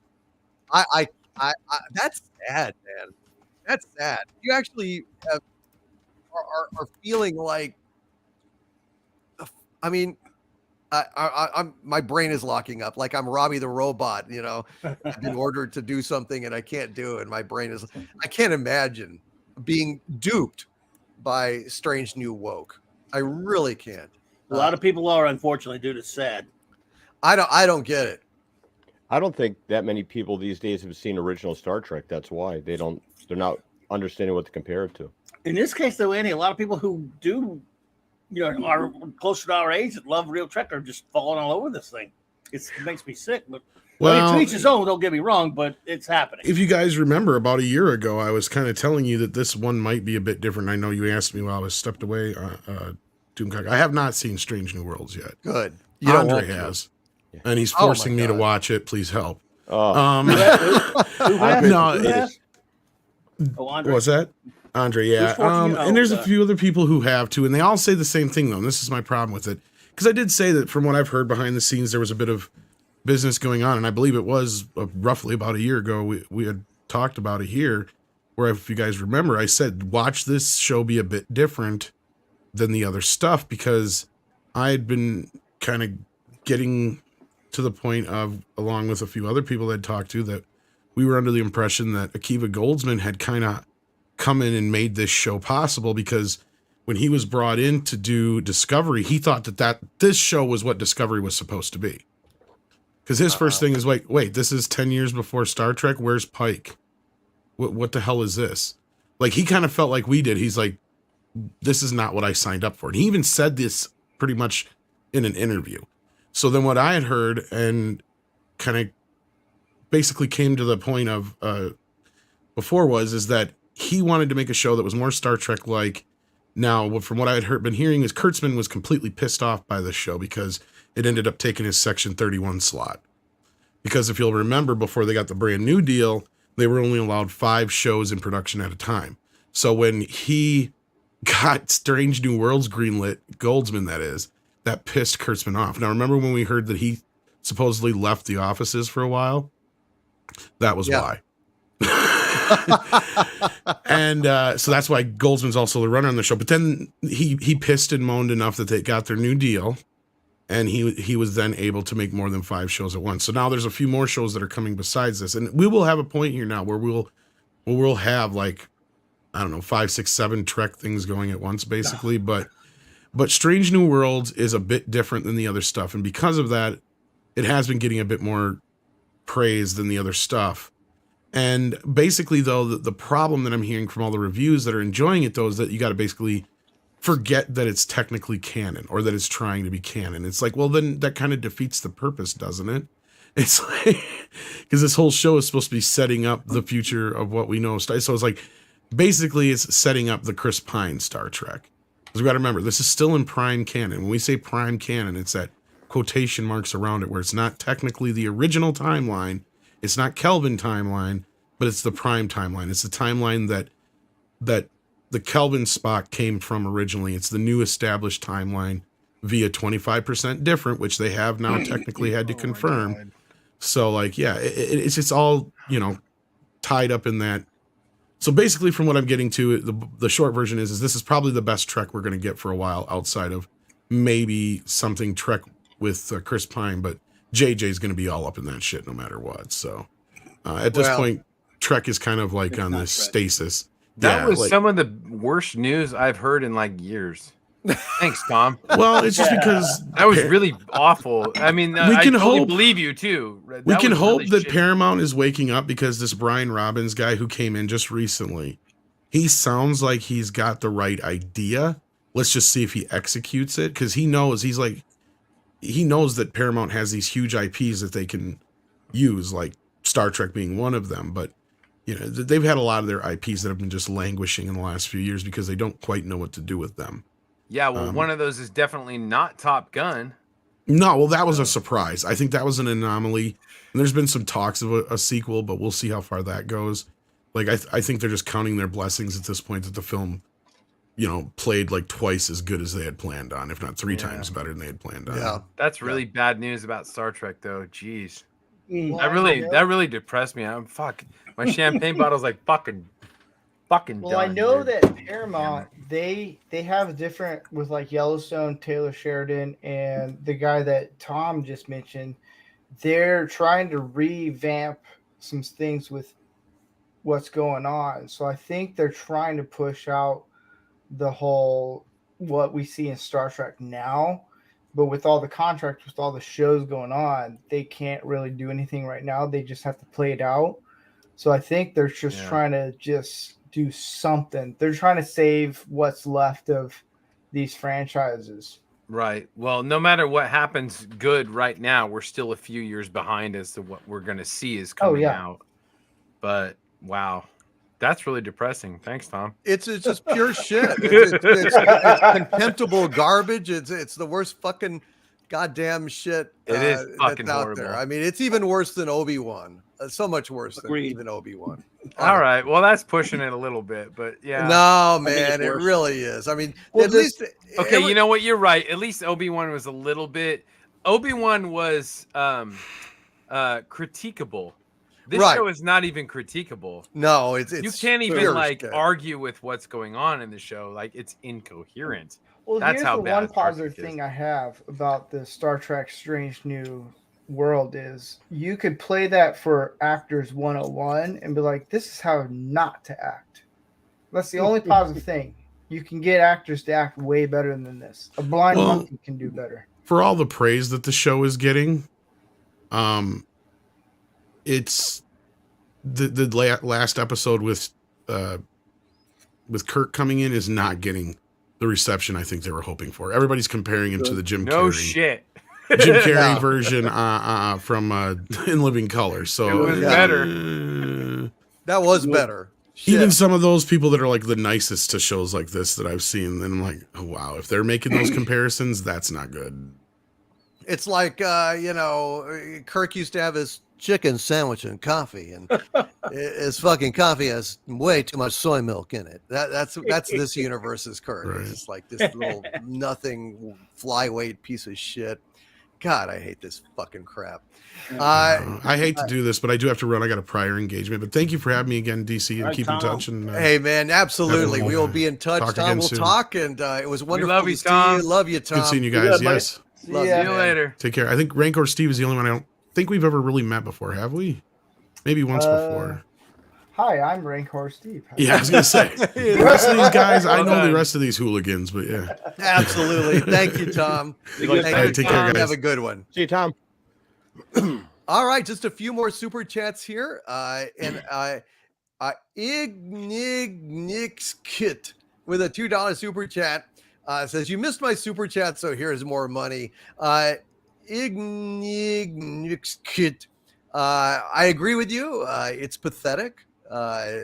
Somebody that doesn't have anything better to do with their time should be pretty embarrassed in my book. But I couldn't give a squirt of piss. I just really don't care. I really don't care. Ignig next kit. Thank you, my friend, for your support. Thank you for having my back. Deeply, deeply appreciate you, man. And glad you enjoy the show, and my best to your missus as well. Boosh McFadden with a $2 super chat. Thank you, Boosh. Says the old Trek rules, the new Trek sucks. The big one. Yeah, I cannot disagree with anything you're saying, Boosh McFadden. Thank you, Boosh. Appreciate that, sir.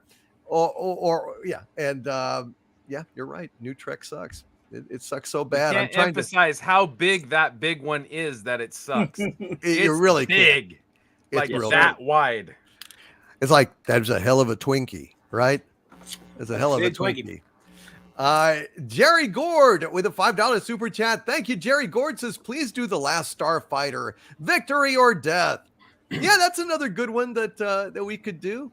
Let's put our heads together and I think Spinal Tap. I think we should settle on Spinal Tap, don't you? That's a good movie, but Last Starfighter was a birthday movie for me, so I'm all good with that one. Well, we'll talk about it. Yeah, it'll be one of those. Thank you, Jerry. Mercenary X21 with a $2 super chat. Thank you, my friend. Says Strange did one thing right. It pissed off Kurtzman. Very good. Yeah, I'm glad it did.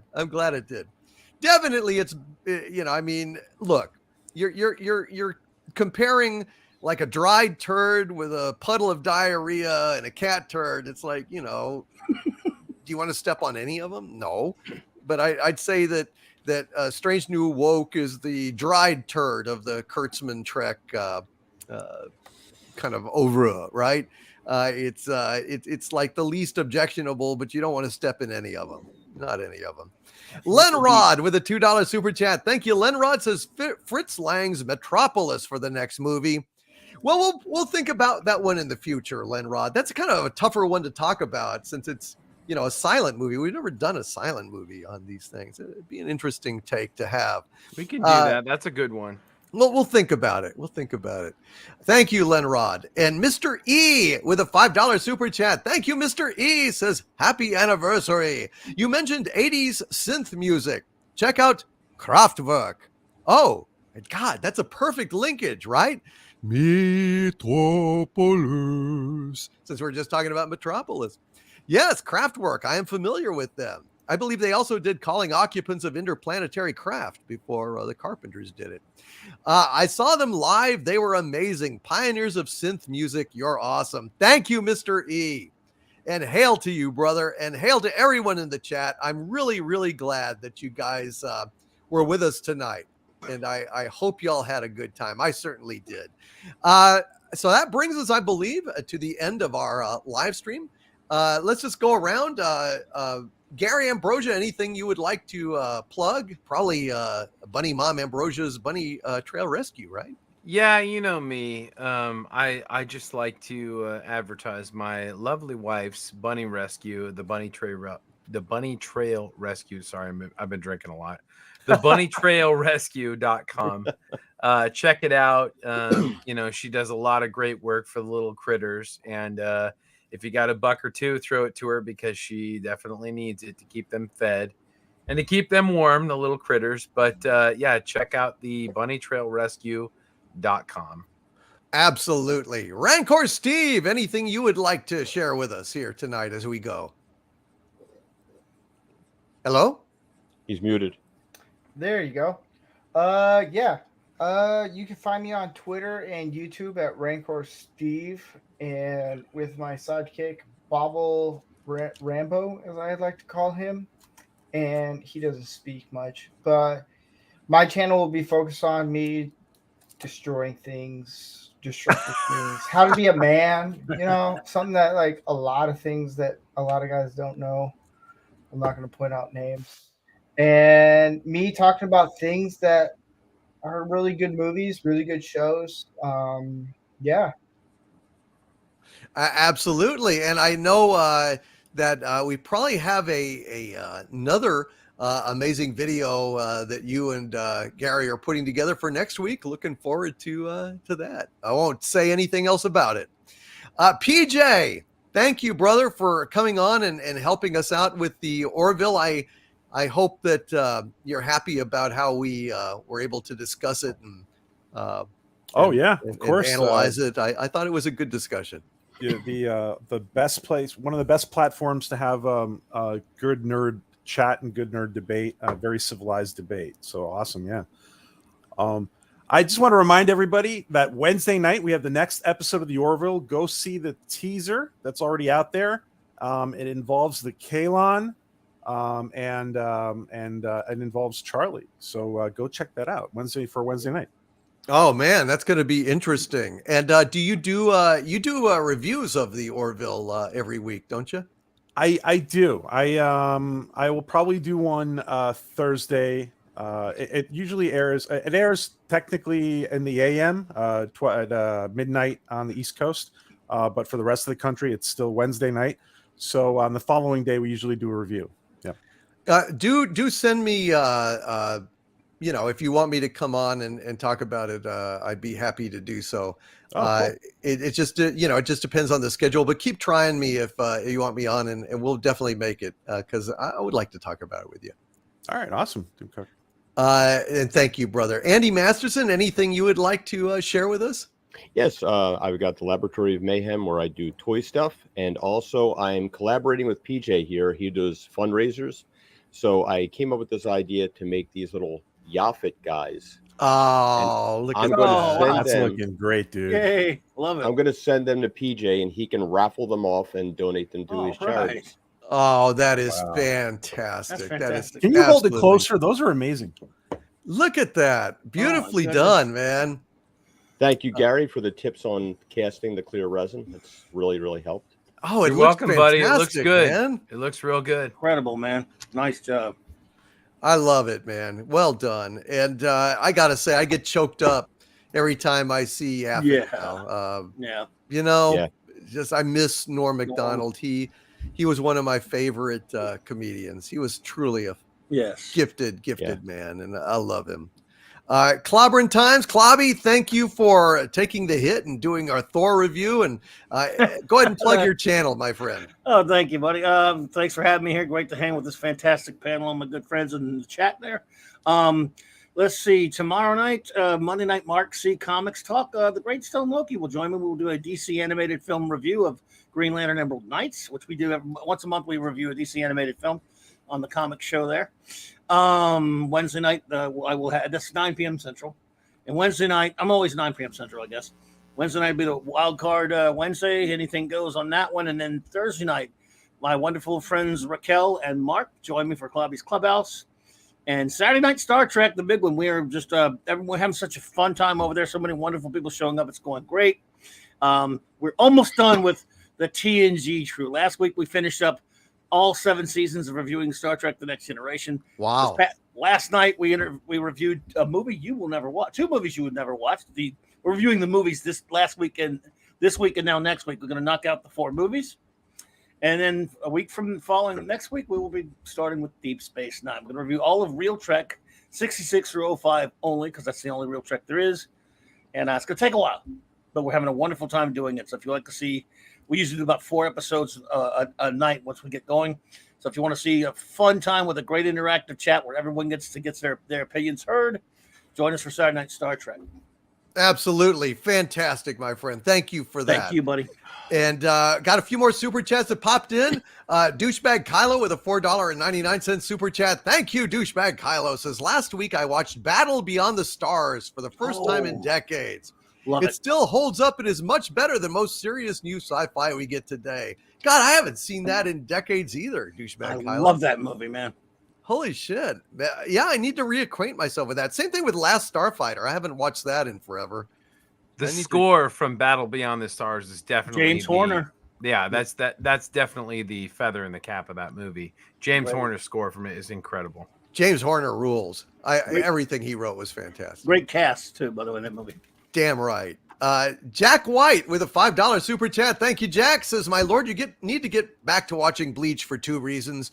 1, because the anime resumes in October. 2, you can get started on Yu Yu Hakusho. Excellent point, brother. I'm gonna tear through Bleach. I was a little derailed by some ill fortune the last week or so, and also by tennis and shit. So I apologize for that.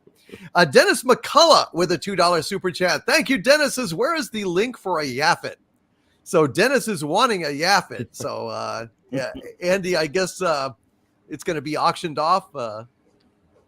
I'm going to send them to PJ, and I was figuring like probably a raffle would be best. That way, like auctions can kind of it prices people out.